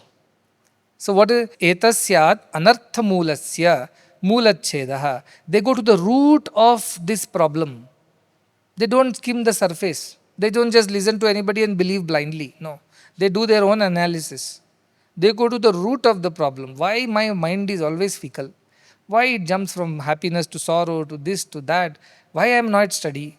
What is the reason for it? They go down and down and down, analyze, dig and go to the root of the cause. And what is the root of the cause? Ignorance. It's shadow. It's not real tree. That is the ignorance. I thought it is a real tree, so I was trying to get the coconut out of it. So they go down to the root cause of it, analyze and say, this is not the real tree is behind me. In front of me is the shadow of the tree. Then they turn around, look at the real tree, and then they climb the tree. That is the idea. So what they do, they go to the root of the problem and uproot it once for all. They uproot the ignorance once for all. Once they uproot it, what happens? They become buddhiman, they become full of wisdom because they analyze and go to the root cause and remove it from the root, not just trim it from on the surface. What we do, that is why I said, once you start on the spiritual path, you can't sweep it all under the carpet and feel good. That house is clean and everything is neat. No, it can't happen. You have to dust the carpet, remove all that which you have accumulated, clean it all up. Go to the root of your problem. Why this sadness in my life? Why this restlessness in my life? Why the agitation? Why the depression? Or the excitement, whichever way. Why am I swinging between the two? Go to the deep down and realize that because I believe I am the body and the mind and the intelligence, and I believe this world is real, and I believe all these people are the reasons why I can be happy or sad. I am dependent on all of these. That is why I am suffering. The moment I become independent, where is the suffering? There is no suffering after that. You don't need anyone to complete you. You don't need anyone to make you happier than what you already are. There are no dependencies because there are no desires in you. That is the root cause. Desire is the root cause of all my problems. False desires, wrong desire to catch hold of the coconuts in the shadow. That's a wrong desire. Go and work where the real problem is, not in like search the needle where it has been lost. Just because it is convenient to search on the street does not help you find the needle. That is the idea. Spirituality is inconvenient. It's uncomfortable. It tests, as I said, your convictions, your endurance, faith, your resilience. We want to stay in comfort zone. Go over Sunday church, do some prayer, come back. We have found enough peace in God. We are used to 6 days of restlessness, 1 day of peace. We are okay with that. You settle down for such limited ideas then. Then you never attain the ultimate truth. You'll never find God. Why? Because you are searching in the wrong place. Your methodology is wrong. Methodology is climb down all the way to the root and uproot the tree once for all. See, today we have these PowerPoints and all that. In those days, there used to be an overhead projector. It will have a light from under, and then you put some blank plastic sheets on which you write anything, it will project it onto the wall. That's how we used to make presentations then. So one day somebody was presenting, so his slide was here on the surface of the machine, and then this will be projected onto the wall. So in that slide there was a mistake, and while he was presenting, one of my classmates, he saw the mistake on the wall and started wiping it there. He said, that won't wipe because that's only a projection. The real problem is here. Likewise, our mind, because the world looks real to us, we are seeing the projection around us, this looks real, we try to grab it.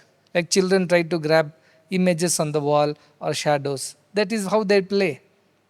But it is not true. Like my grandmother was there, she fooled me for a long time saying that all the people inside the TV can see you. And I lived in such trauma and fear that, oh, that newsreader in the TV knows me now. And if I'd make any mischief, she would find out. I just believed it because my grandmother said that. See, she had to keep 3 unruly children under her control all day. What else she could do but tell us lies like this? So when TV came newly, we were very excited. She would tell, see, all those people are watching you, you better keep quiet. So we will all sit like statues in front of the TV. For some time, she'll have peace in the house. That is how we were living. Till one day I thought to myself, if this person really lives inside the TV, where she gets new saris to wear every day? How does she eat? How does she sleep? Where is her room? Some vichara I started. I was growing up. So I analyzed. Then I told my brother and sister, something is wrong with these grandmother's narratives. I don't believe it anymore. Because why you don't believe? Because see, if this lady is living there, yesterday she was wearing something else, today she is wearing something else. Where are the clothes? And in such a small TV she is living, and where is her bedroom? How does she go to washroom? What does she eat? I never seen them doing anything inside. So one day we decided to open the TV. Actually, we opened it also to look for the newsreader and all the people who come. But what we found instead, just one big picture tube. Nothing else. It was an empty box. There were no people inside it. It was all lie. And we were living a lie all this while. But that is the idea. My grandmother was very upset. Why did you open this TV? I'll tell your mother once she's back. Because she was keeping us under her thumb. That is the only way she could control us. Like that, all these false narratives of, come to me, I will make you meet God. Come to me and I will solve your problems. Come to me and I help you realize. All this is nonsense. Ashtavakra says nonsense. So should we come to ashram or not? Next you will ask. It will come if you wish to come, not because I am going to help you find something. You will find it yourself. I am only going to point it out to you where to search. Don't search in the wrong place. That's all I can tell you. The searching is your problem. I am not going to search for you. You search for yourself, you put your efforts. But I will only point it out, saying this is where you are making a mistake, this is what you should correct. That's all I can do as a teacher. I am supposed to guide. I am not supposed to do your homework. I can only assist you, guide you. That's what I will do.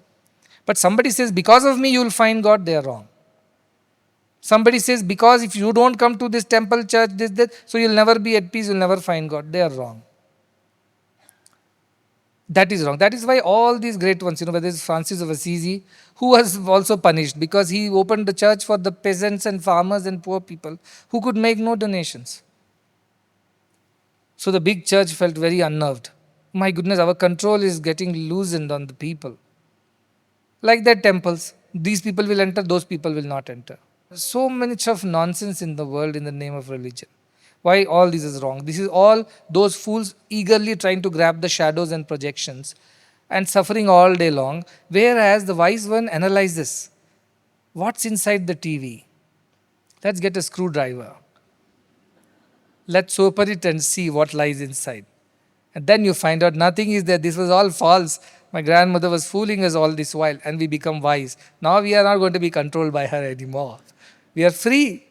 We are free. Were we not free before? We were, but we believed that we were not free because we were being watched.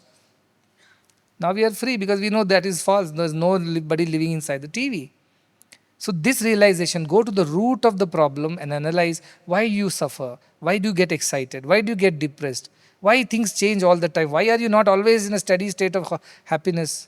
What are the reasons? You will find your desires are the reasons. Once you get rid of the desires and live a selfless life, inspired by the divine, you will have no such fluctuations. You will always be steady and happy. Next sloka is page number 230, 18.39, which says, Na shantim labate mudho yatah shamitumichati dhiras tattvam vinishchitya sarvada shantamanasaha. The fool goes around crying, I want peace, I want peace, I want peace. But he never finds peace. Bhagavan used to say, I want peace.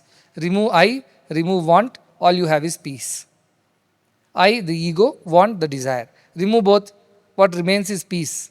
Our reason for not having peace is because we have an ego which never subsides and we have desires which never end. That is why we are never peaceful. Something or the other keeps bothering us. So the fool, what he does, he goes on searching for peace. He wants peace. He wants to get rid of all the noise and clutter and all the disturbances so that he can be at peace. But he never finds peace, they say, because externally he can make himself peaceful. If he shoos away everybody or runs away to a place of solitude, he will find some peace. But mentally, is he peaceful? No, inside of him, it's not peaceful because that is running continuously, all the thoughts, desires, ideas. So he never attains peace. Whereas the wise one, what he does, he believes that he is the very embodiment of peace. There is never a moment when he is not peaceful. He believes in it because he is satisfied. What is peace actually? Satisfaction is peace. When you have very satisfied, you are very peaceful. You don't have any desire. You don't have anything to run behind. You are peaceful within yourself. When you have any desire, idea, ambition, attachment, then your peace is lost. So this person is desireless. So he is always peaceful and he vinishchitya and he believes that his very nature is peace. Nobody can steal his peace away from him because he is peace. He doesn't want peace. He is the very peace that he is looking for. Why? He has no desires whatsoever. So he is a very peaceful life. He has no problem at all. Whereas others want to run away from here and there. Once Swami Vivekananda was complaining to Ramakrishna Paramsa, whenever I try to meditate, there is this factory whose siren goes and makes noise and it disturbs my peace. Then Ramakrishna Paramsa said, start meditating on the siren.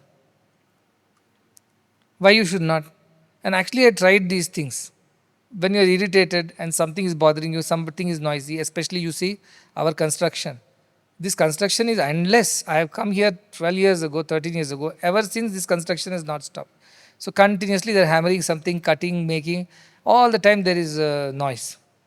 So once I thought I will start. So they were hammering something near the Shiva statue. So I started thinking, tung, tung, tung, tung, this is going on. So I was just meditating on this. 1, 2, 3, 4 like that. So I will say, oh, then I'll say, Ram, Ram, Ram, Ram, like that. You just enjoy that sound itself. What choice you have? You can't shut them up. You can't wish them away. You have to deal with it. You have to live in this world. You have to be surrounded by all kinds of characters. Then how do you find your peace? Your peace comes from not searching for it outside, but actually making peace with yourself within. And that's something that requires you to let go of your attitudes and desires and your demands in life. Whatever is there, I'll adjust with it. You will find peace. That is how he says that the wise one They believe they are peace. They don't need peace from outside. They can find peace within. Therefore, they are always satisfied and they are always sarvada shanta manasa. They are always of peaceful demeanor in any situation. They don't need to change their outside to be at peace. They have already changed their inside and they see peace everywhere. So, this is the beauty of these people. Once there is a story that one guru was there, and this disciple came to him and said, in my house there is so much of noise, there is so much of trouble. My wife goes on talking all the time, my children are crying and jumping and shouting. I find no peace to meditate. What do I do? Then the guru said, do you have cows? He said, yes, we do have cows. He said, do one thing, bring all the cows and tie them inside the house. You will find peace. He says, what is this method? It will become worse. He said, no, just do that. So he says, oh, cows are sacred and my teacher is divine, so I'm sure he has some solution. So he brings all the cows and ties them up all in the house. Now inside the house there are 4 cows, 1 wife, 4 children. The life is miserable. He comes back to the guru after some days. He says, I don't understand. You made me do this and it didn't work. It made it worse. He said, is it so? I'm so sorry. Now take all the cows and tie them outside again where they belonged. So he goes home, takes all the cows and ties them outside. He says, my house is so peaceful now. It's the same house, the same wife, same children, minus the cows. So sometimes God does this to us. We go and bother God. I am having so much trouble. He creates a little more trouble. And when that little more trouble is resolved, then you feel I am quite happy actually. I have no problem. Somebody the other day was complaining. I told them, when people were complaining to God in a village, I have so many problems. God said, come tomorrow to the ground, center of the village. Bring all your problems and put them on the ground. So they all brought their problems in bundles, big, small, and threw them all on the ground. And then God said, okay, now you have only one, you have a choice. You can exchange your problem with anybody else's problem, whichever you like. And suddenly people realized that their problem was the least of all. Sometimes we don't realize that we already have peace till we undergo worse situations in life, and then we find, no, this is better. This itself is peace. So peace is not an external thing. It doesn't come from outside. First you should get that right. If you think you are not peaceful because of your children, because of your husband, because of the job, because of the... No, you are all searching in the wrong place. If you are peaceful within, everything else you can be dealing with that peace and equanimity. Because you are not peaceful inside, so you see restlessness everywhere. Yatha drishti tatha srishti, they say. As your vision, so is the world. So a good person will have peace within and he will always deal with everybody with peace. Cool-headed. Shanta manasaha. Shitala manasaha. Whereas a restless person, even if everything is peaceful, he will create the mess. Because inside he is not at peace. So he will disturb everybody's peace. So the wise ones have figured this out, that the peace is within. There is nothing to search outside. Whereas the fools are trying to set all the outside right so that they are able to attain peace. This is the way of the two. The next sloka 18.40 says, Kvatmano darshanam tasya yo drishtam avalambate dhirastam tamna pashyanti pashyantyatmanam avyayam. Again, first line is about the fool. How does he behave? He tries to see things as they are. In the sense, he wants to have some bit of dependency. He is dependent on the external things to believe in anything. Drishtam avalambate. He needs to believe in something only if he sees it. Now, can you see God? You can't see God. So I don't believe in God. That is the way of the atheists. Where is God? Show me. I can't see. I don't believe. Period. No arguments after that. Whereas the wise ones, what they do, they see that which is not seen in everything. They see the Atman where the world exists. For example, the jeweler, as we always say, you go to the jeweler with a jewelry, and when you give the jewelry, the jeweler is not interested in the design and all those make. He is interested in the weight of the gold and purity of the gold. That is what is of value to him. For the woman, that might be her some heirloom, my mother's jewelry and things like that. But for jeweler, it is just a piece of gold. Heartlessly, he will melt it into a piece of gold and weigh it and give you the price for it. That's it. Whereas a lady would be so emotional about it.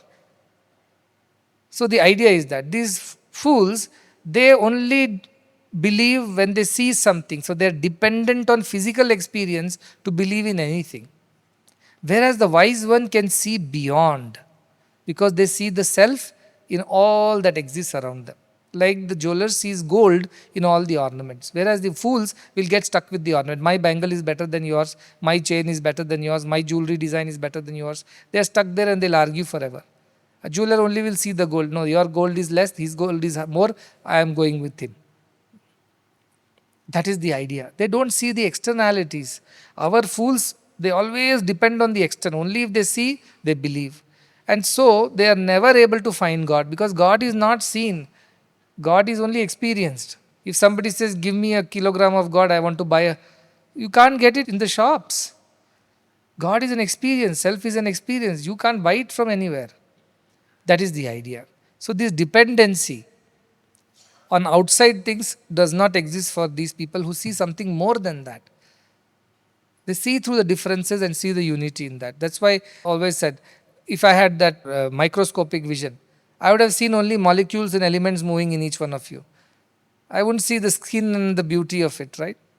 If I break it all down, beyond your beauty and the body, what lies? Okay, bone and flesh. After that, what lies? Some bone marrow and some cells. In the cells, what does it lie? Okay, there is a nucleus, there is this, that. After that, break it down, break it down, break it. There are atoms. After that, subatomic particles. After that, space. Everything is space. Electrons are not even particles now. We don't even know how to point them out. But yet we look like made of solid. The wood is solid, hand is solid. Because we are all held together with, that whole space is held together with tremendous energy and force. What we call it the unified field theory now. That energy holds us together, so we look like solid. But we are all spaces. We don't exist. If you go really scientifically also, we don't exist in the shapes that we believe we are in. Because we are just spaces. But we appear to exist this way. So a fool thinks, oh, this is the appearance, this is real. A scientist will look through all this, see through all this and see, oh, these are all just atoms and spaces. Nothing more than that. So he cannot get attached to the forms and names if he's a scientist. Why? Because he cannot see forms and names. He can only see the spaces and energies. So that is how the Jnani does not see this Jagat, the world, and gets attached to it. He sees through all this Jagat into that Atman, that Brahman which has made this world. And therefore he is able to perceive that which is unperceivable through physical faculty. That is the idea of Vedanta. That is why Vedanta is not for everybody, because we don't believe unless we taste and empirically can measure it. Taste, smell, hear or see or touch.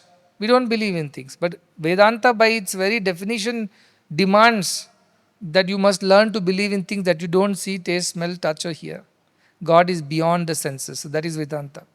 Now Tatra Suryabhati is a beautiful shloka in the next page which says, how is that divinity defined in our scriptures? Na tatra Suryabhati na chandra tarakam nema vidyuto bhanti kutoyam agnihi tameva bhantam anubhati sarvam tasya bhasa sarvamidam vibhati. There the sun does not shine, it seems. The moon does not shine. No lightning, not even fire. As it shines, everything shines. In its shine, everything shines. That is the definition of God in our Vedanta. How do we know God? We know God through God only. God itself has to enable us to know Him. We cannot know Him from our mind or senses. Like, how do we see, like, if you see an object in this room, I will ask you, how do you see this object? You will see, because it is, I am seeing in the light of the bulbs. How do you see the light of the bulb is my question. You see the table in the light that is coming from the bulbs. Now I want to see the light that is pervading this whole room. Can we see that light? We don't see light. We see the reflection of things in that light. If I remove all the things from here, nothing to reflect, can I see the light of the bulb? No, it will just pass through the universe. If there is vacuum, there is nothing here. The light will just disappear in the universe. I will never see it. Anything I see in this world is reflection of things. But the light itself is unseen. Objects are seen, but light itself is unseen. That is the idea. Because if there is no object to reflect it, the light will just pass through. We will never see anything. So that is the idea. How does God is? God is that unseen, using which everything is seen. God is that unheard, using which everything is heard. God is that untouched, using which everything is touched. So God is that energy or power or whichever you put it, because of which we experience the world. So how do you know God exists? If you experience the world, it is because God exists. That is the definition of Vedanta.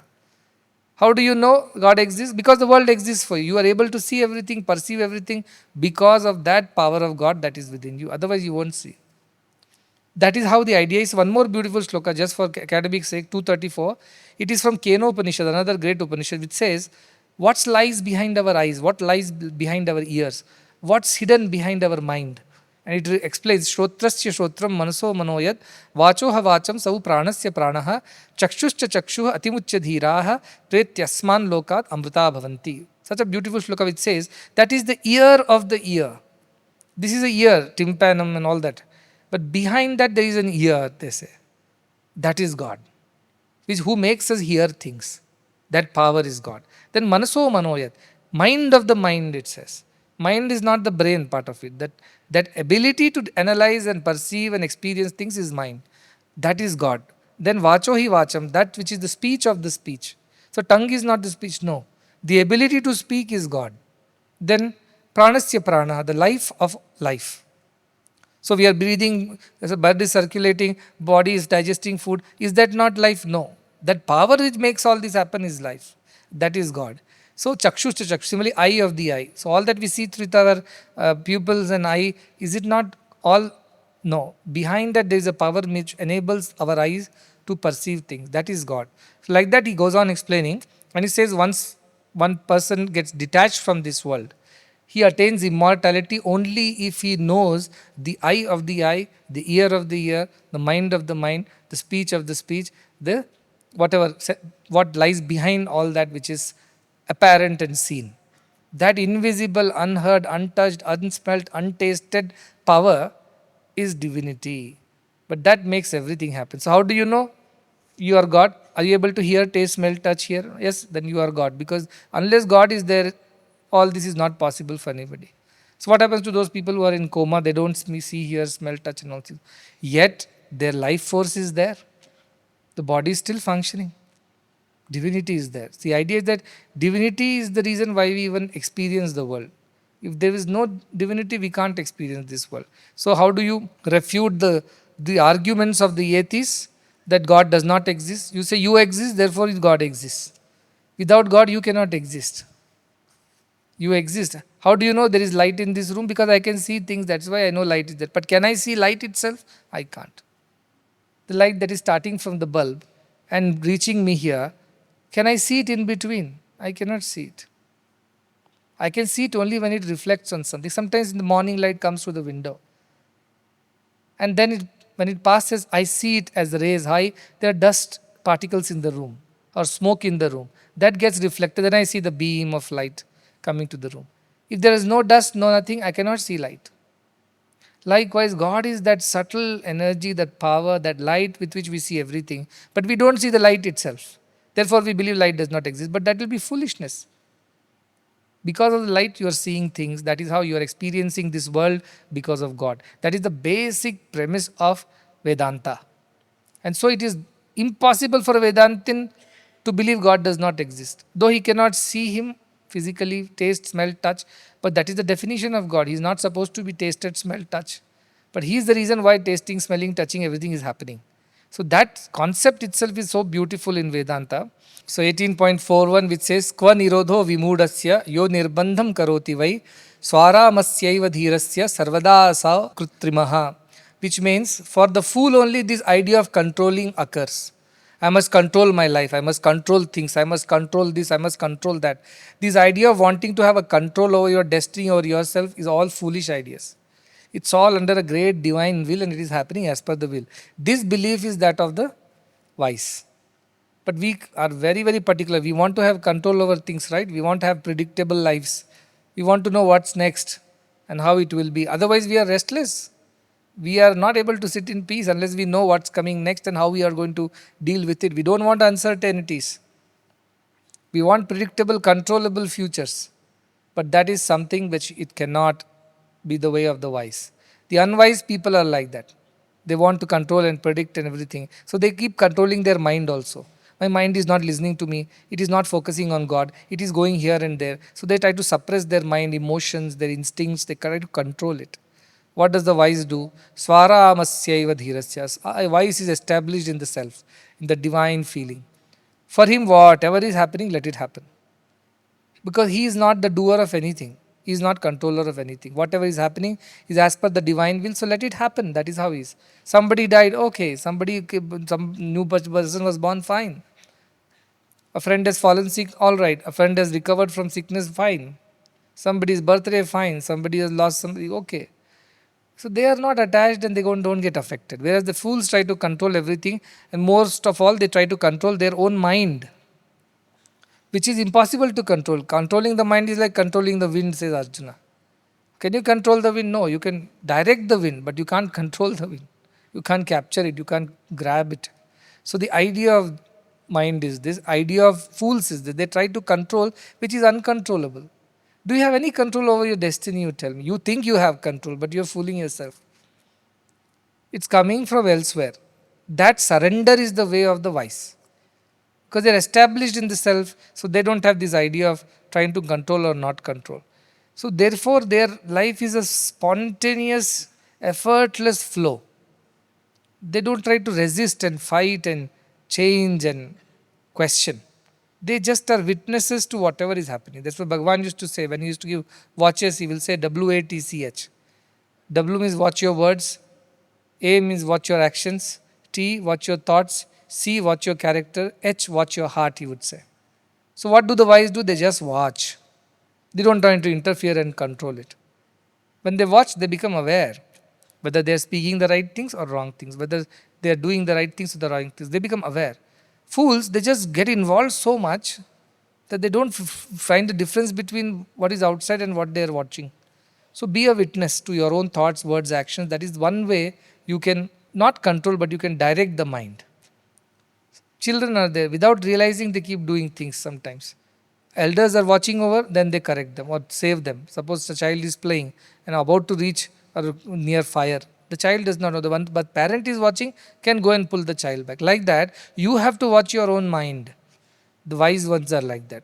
They watch what is happening like a witness. They don't try to interfere with it. So to distance yourself a little bit and watch yourself is the key according to Ashtavakra. Fools try to control, watch, witness. Wise one, witness it.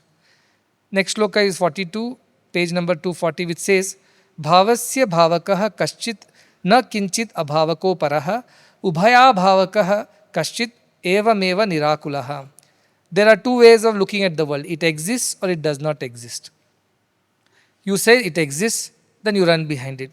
The Vedantins say, or the wise people supposedly say, oh, this world is an illusion, it does not exist. The real wise ones, they don't care whether it exists or it doesn't. They're beyond both, is it said. If it exists, then you'll run after it. If it does not exist, then you'll try to reject it. But rejecting and accepting both do not exist in the wise ones. Whatever comes, whichever way, they're happy with it. That idea of controlling and having predictability, having clarity on things, they don't worry about it. They just flow like a river. What comes next? A mountain or a gorge or a field or a town? The river does not care. It flows. If it's a mountain, it cannot move the mountain. It will go around the mountain and flow. It doesn't insist, unless the mountain moves, I am not going to flow any further. Jnanis are not like that. Jnanis flow. Whatever comes their way, they take it in the best of the spirits and continue. They don't fight unnecessarily. But the problem with Ajnani is that this exists, so I should have it. That does not exist. Means suddenly they read a few scriptures and say, oh, this world is an illusion. It does not exist. I don't want wife. I don't want house. I don't want job. I don't want this. I want to run away. That idea is also wrong. That is why the Jnanis suffer, because either they are trying to attain something or they are trying to run away from it. And that is why they continuously suffer. You understand my point? But if you are a Jnani, you will flow. That is the idea. And beautiful shlokas are there in other Upanishads also about the same. Especially Keno Upanishad. You can read it for your own academic this thing. I have not written it here, which says, Anyad eva vidhihi, anyad eva avidhihi, aviditam. Anyad eva viditam, tat anyad eva aviditam also adhihi. Which means it is different from what is known and different from what is not known also. That is the nature of self. If you say you know it, you don't know it. And if you say you don't know it, you are wrong. Because you know it by being it. You can't know it as an outside thing is the idea. If you know it as something outside you, then you don't know it at all. Like, how do you know you are alive? I have to go to the hospital and check whether my heart is beating, my respiratory and circulatory systems are working. Then the doctor will tell me that you are alive and he'll give me a certificate. That's how do you get to know that you are alive? So if you say, I don't know I am alive, what should I think of you? Or you say, I know I am alive. Why should you state that? Or do you need a third party to tell you that you are alive by doing some analysis on you? None of this is necessary. You are alive because you are. There is no need to say that I am alive. There is no need to say that I am not alive or worry that whether I am alive or not, I do not know. And somebody needs to help me. Like that, are you divine? I don't know. That's wrong. I know, that is also wrong. I need somebody to tell me whether I am divine or wrong. Not, that is also wrong. You are divine as you are. That is the definition of our divinity. So this idea of doing, wanting to find out from somewhere, proving it, bhava or abhava do not exist in the minds of the jnani. He has become beyond that because he experiences divinity as being divine. Nirakulaha. He has no akulta, means no restlessness, no doubt, no agitation. See, if you don't know something, then you are agitated. You want to know it. But this man does not need to do both. Why? Because he is the self. Either of these does not matter to the divine person. So this is also a very beautiful idea. In Chandogya Upanishad, the story comes that once Indra, king of gods, and Virochana, who is his brother, but he is the king of demons, they both approached their father, Prajapati, and asked him, what is our true nature? What is the truth? And the Prajapati says, 32 years you must do meditation and austerities, then I will tell you. So 32 years they both do all the austerities, and then father calls and tells both, that which you see as a reflection in the pupil of your eyes, that is you, he says. So these people go, look into the sheet of water, decorate themselves nicely, and look into the sheet of water, and whom do they see? They see themselves, their body, and the jewelry and the clothes. They think, oh, so we are the body, that is our truth. But the fool demon thinks, yes, I am the body, I must make good use of the body, enjoy my life using the body, decorate it, feed it, pamper it. He goes and declares it to all the demons, we should live like this. Our body is everything. My father said, body is everything, we must enjoy the body. So they are always lost in pleasures of the world and making merry, the demonic life. But this God starts thinking, if I am the body, body dies, body changes, body grows old, it becomes sick. But by definition, consciousness or Brahman, which is what I am truly, does not die, does not change, does not become old, young, never is born, never dies, then this can't be the right understanding of what my father tried to tell. So he goes back to father and says, Father, I have a doubt. I don't think I am the body. Because body dies, but you said that my true nature is deathless, I am immortal. Then how is it possible? He says, good, do another 32 years of tapas and come back. So another 32 years he meditates and comes back to father, and the father creator calls him and says, that which moves in your dream is you. So he goes, sleeps and dreams. In dreams he sees himself who is moving around doing things, is happy and sad and this and that. Then he feels, oh, that which moves in the dream means what the person I saw in the dream is real me. But then he realizes that dreams end. Though the dreams, in the dream he is not born, he is not growing, he is not dying, he is the same. Yet, sometimes he experiences happiness in dream, sometimes there are nightmares, he experiences sadness. But by nature, the consciousness is not supposed to experience duality of emotions.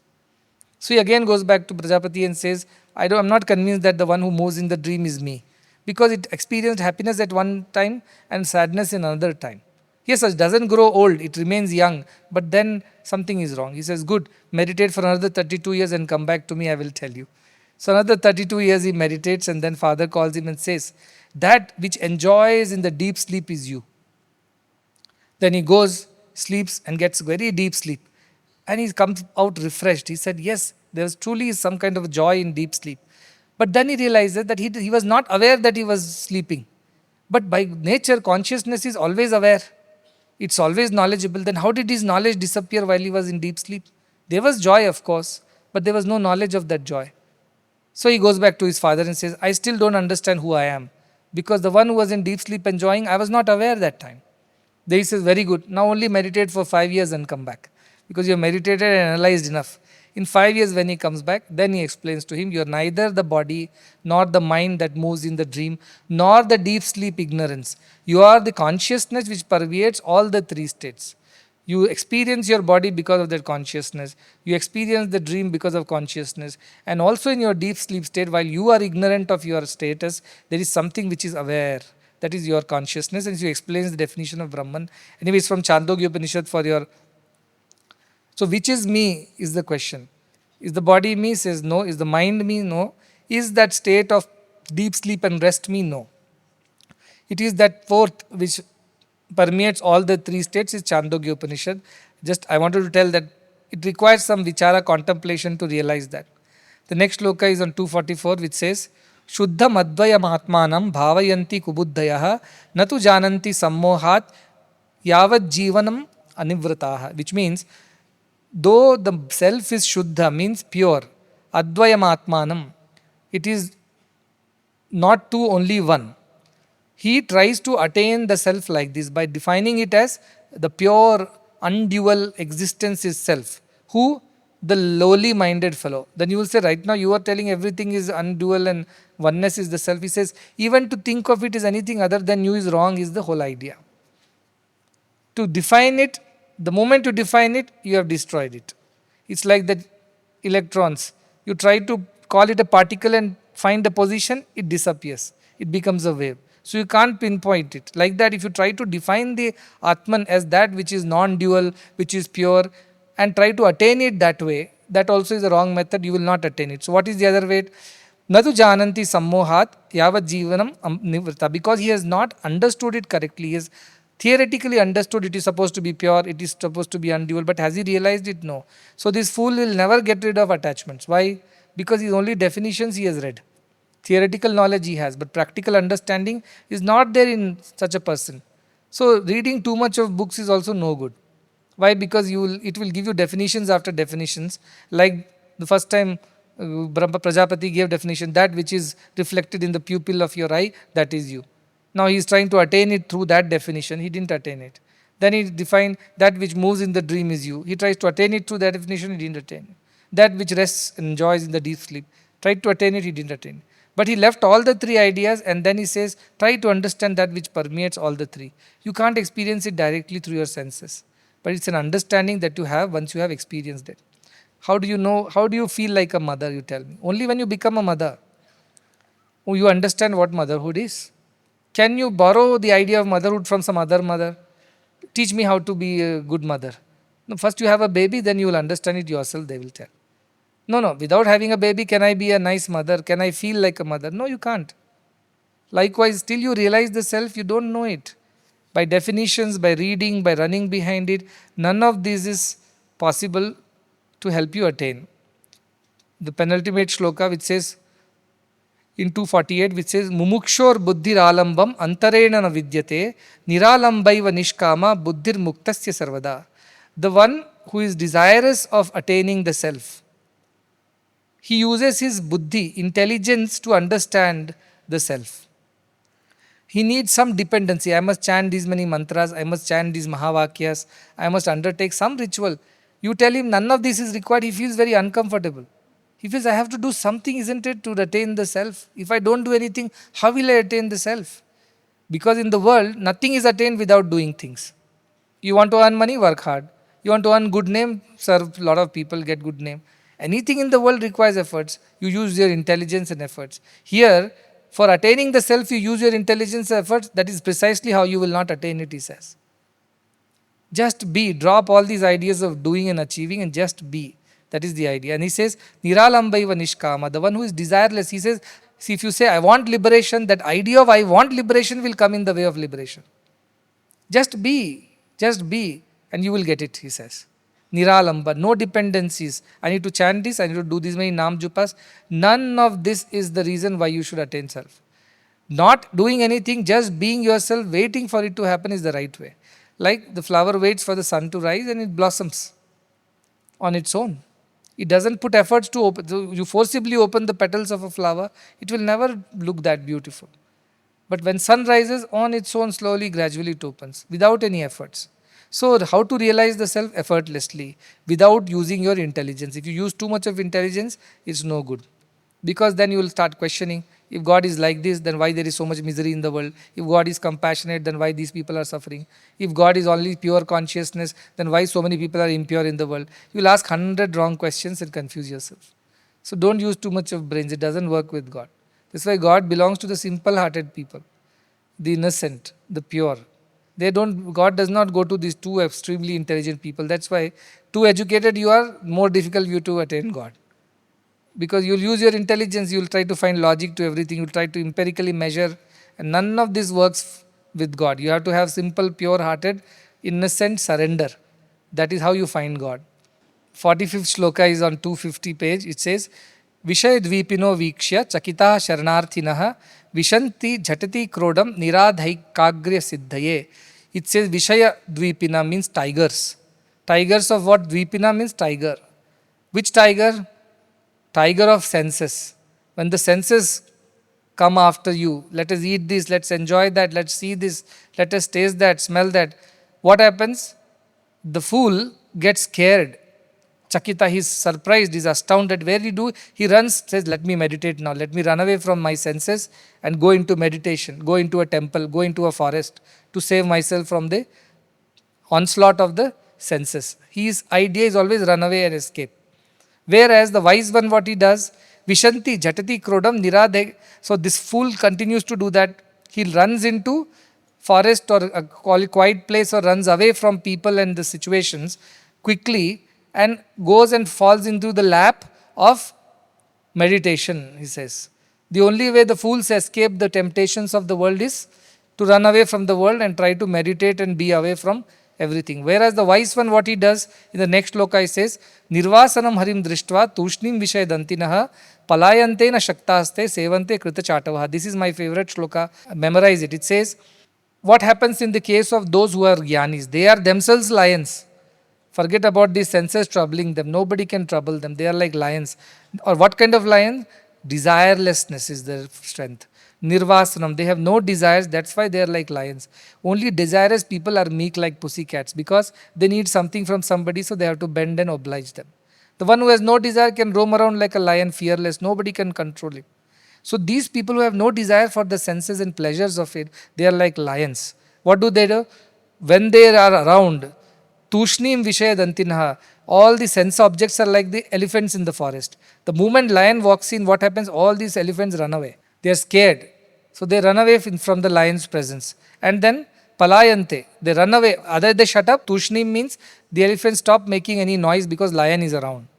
So senses don't trouble you anymore. Or if they trouble you, give one roar and what happens? They run away. Palayante. They run away. And if they can't run away, Sevante Krita Chatavaha. If they can't run away, they start serving you. Means you don't have to run away from your senses and sense pleasures.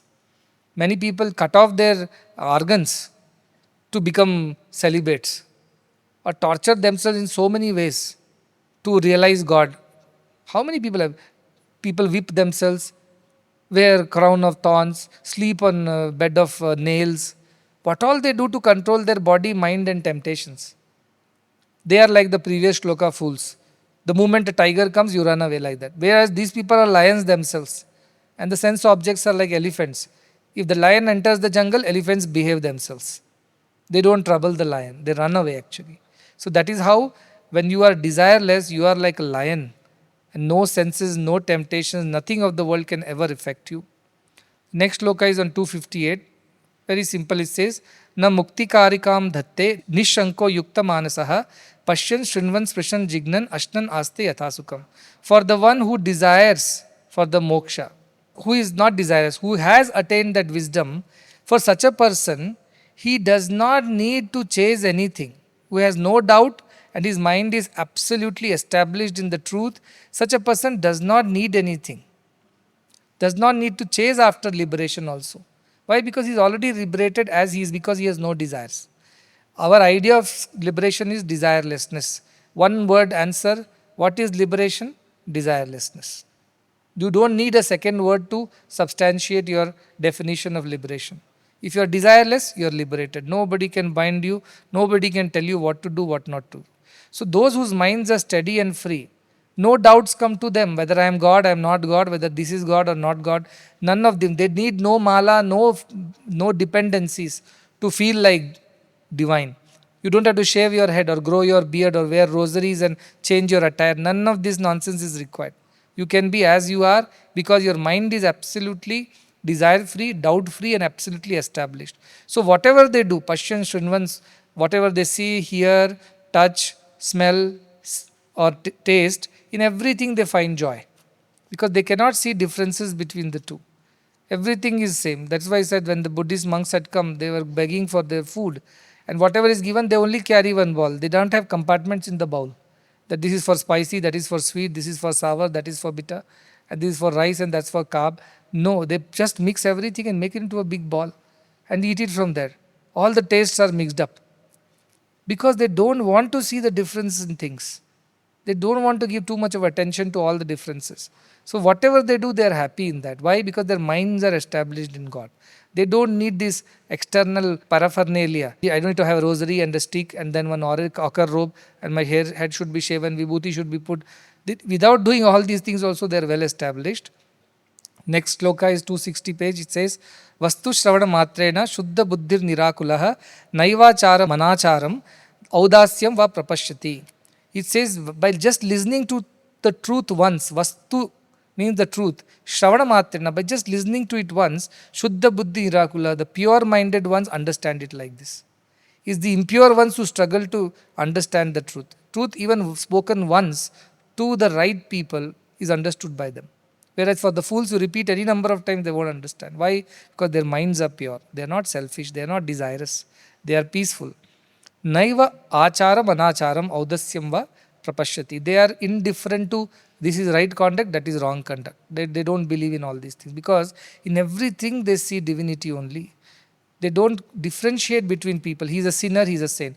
Otherwise, you tell me these great ones, how can they accept sinners also? When some bad person had come to Prashanti Nilayam and everybody said, oh, this politician is known for all the wrong that he has done and things like that. Why is Bhagwan giving interview to him? Everybody questioned. Bhagwan should reject them. Then Bhagwan's answer was, if I also reject them, then who is going to accept them? Who is going to change them? Yes, they are not nice people, they are sinners. But even if I turn them away, what is the hope for them then? How can I turn them away, he said. I have to help them also. Just I help the wise people, good people, meritorious people. So also I have to help the sinful. And that was the idea. Bhagavan said, I have to accept them also. So they don't see these are right, those are wrong. Yes, in the eyes of law, in the societal way, people may be right or wrong. For the wise, the real Jnani, all are his. Such a person can accept everybody. That is why when we feel accepted and not judged in front of God, we love God. But when we are not accepted and we feel judged, we run away from those relationships. Only God does not judge us. To create an image of a God who judges us and punishes us is wrong. God accepts us, corrects us, of course, like a parent. Tells us what is right, what is wrong, and helps us become better. But does not reject us. That is the beauty of God. He does not reject anybody.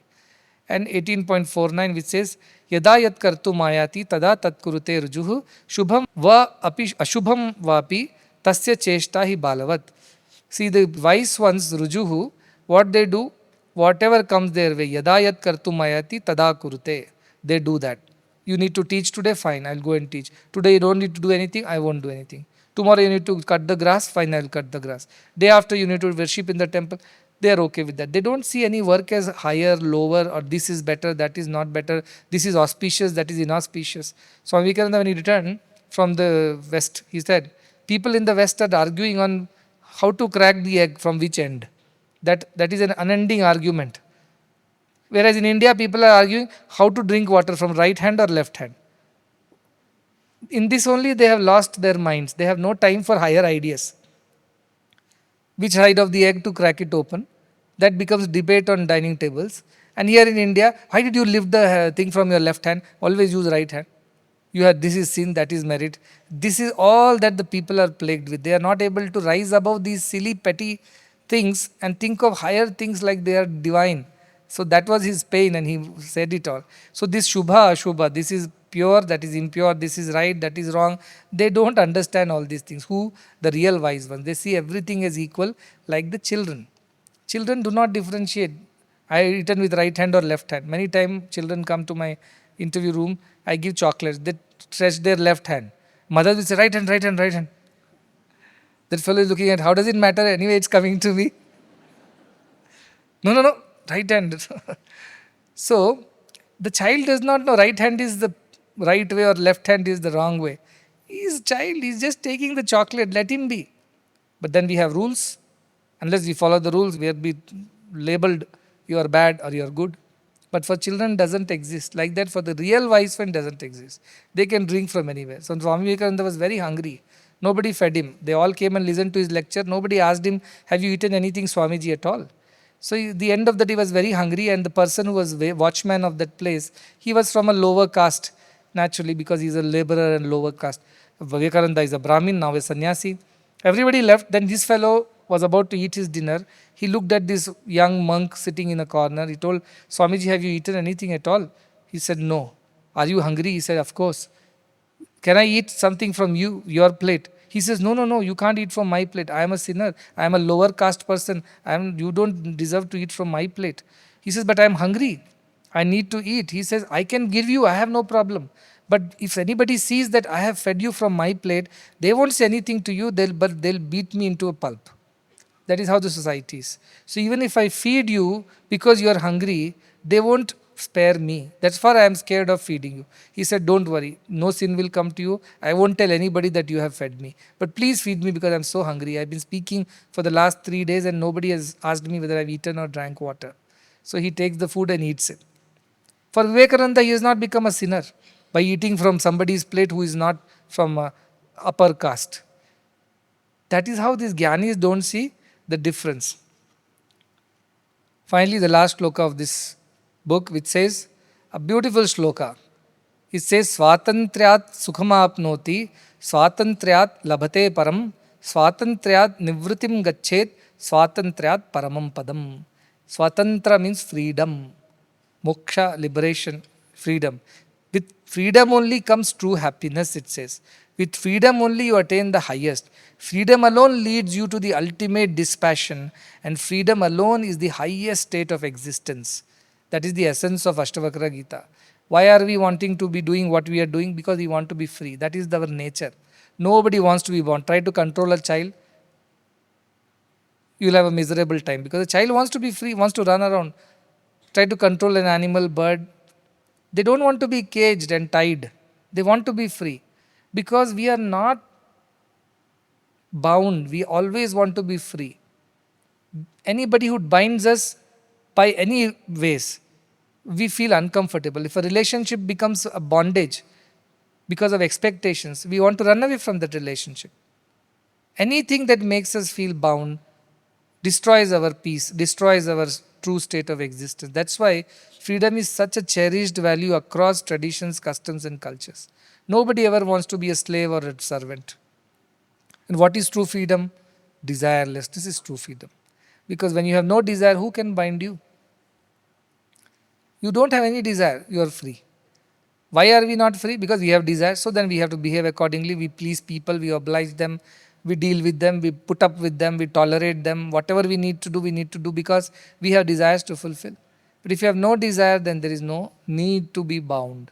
So all the bondage is desire and no desire is freedom. And the last sloka says that freedom is the ultimate cherished value of the wise. He would sacrifice anything, but he won't sacrifice his freedom.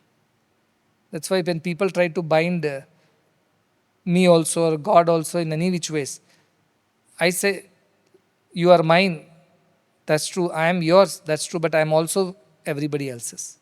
I am not exclusively yours, I cannot be. Radha का भी शाम वो तो मीरा का भी शाम. सांवरे की बंसी को बजने से काम, Radha ka bhi sham, wo to Meera ka bhi. The Krishna belongs to Radha also, Meera also. Radha cannot say you only belong to me. Meera cannot say you only belong to me. Your flute only should pay for my sake. No, everybody, he belongs to all. Like that. The moment you try to bind God into ideas of your own, he will run away. You will never find him again. Similarly, anything that in the world makes us feel bound, we run away from those. Parvavasham dukkham sarvam atmavasham sukham, it is said. Anything that we do under force, under compulsion, it always leads to misery. Anything that we do with our own will, we feel happy. So that is the idea of freedom, which is the ultimate gift of realization. You're free, you're never bound. Otherwise, you tell me, when Jesus Christ was, "Are you God?" He said, "Yes." But he knew he was going to be crucified if he said that. He could have easily said anything else. "No, no, I'm sorry, I was mistaken, but now I have realized, please leave me." He didn't say anything. He said, "Yes." "Are you the king of?" "Yes," he said. That's it. Next is crucifixion.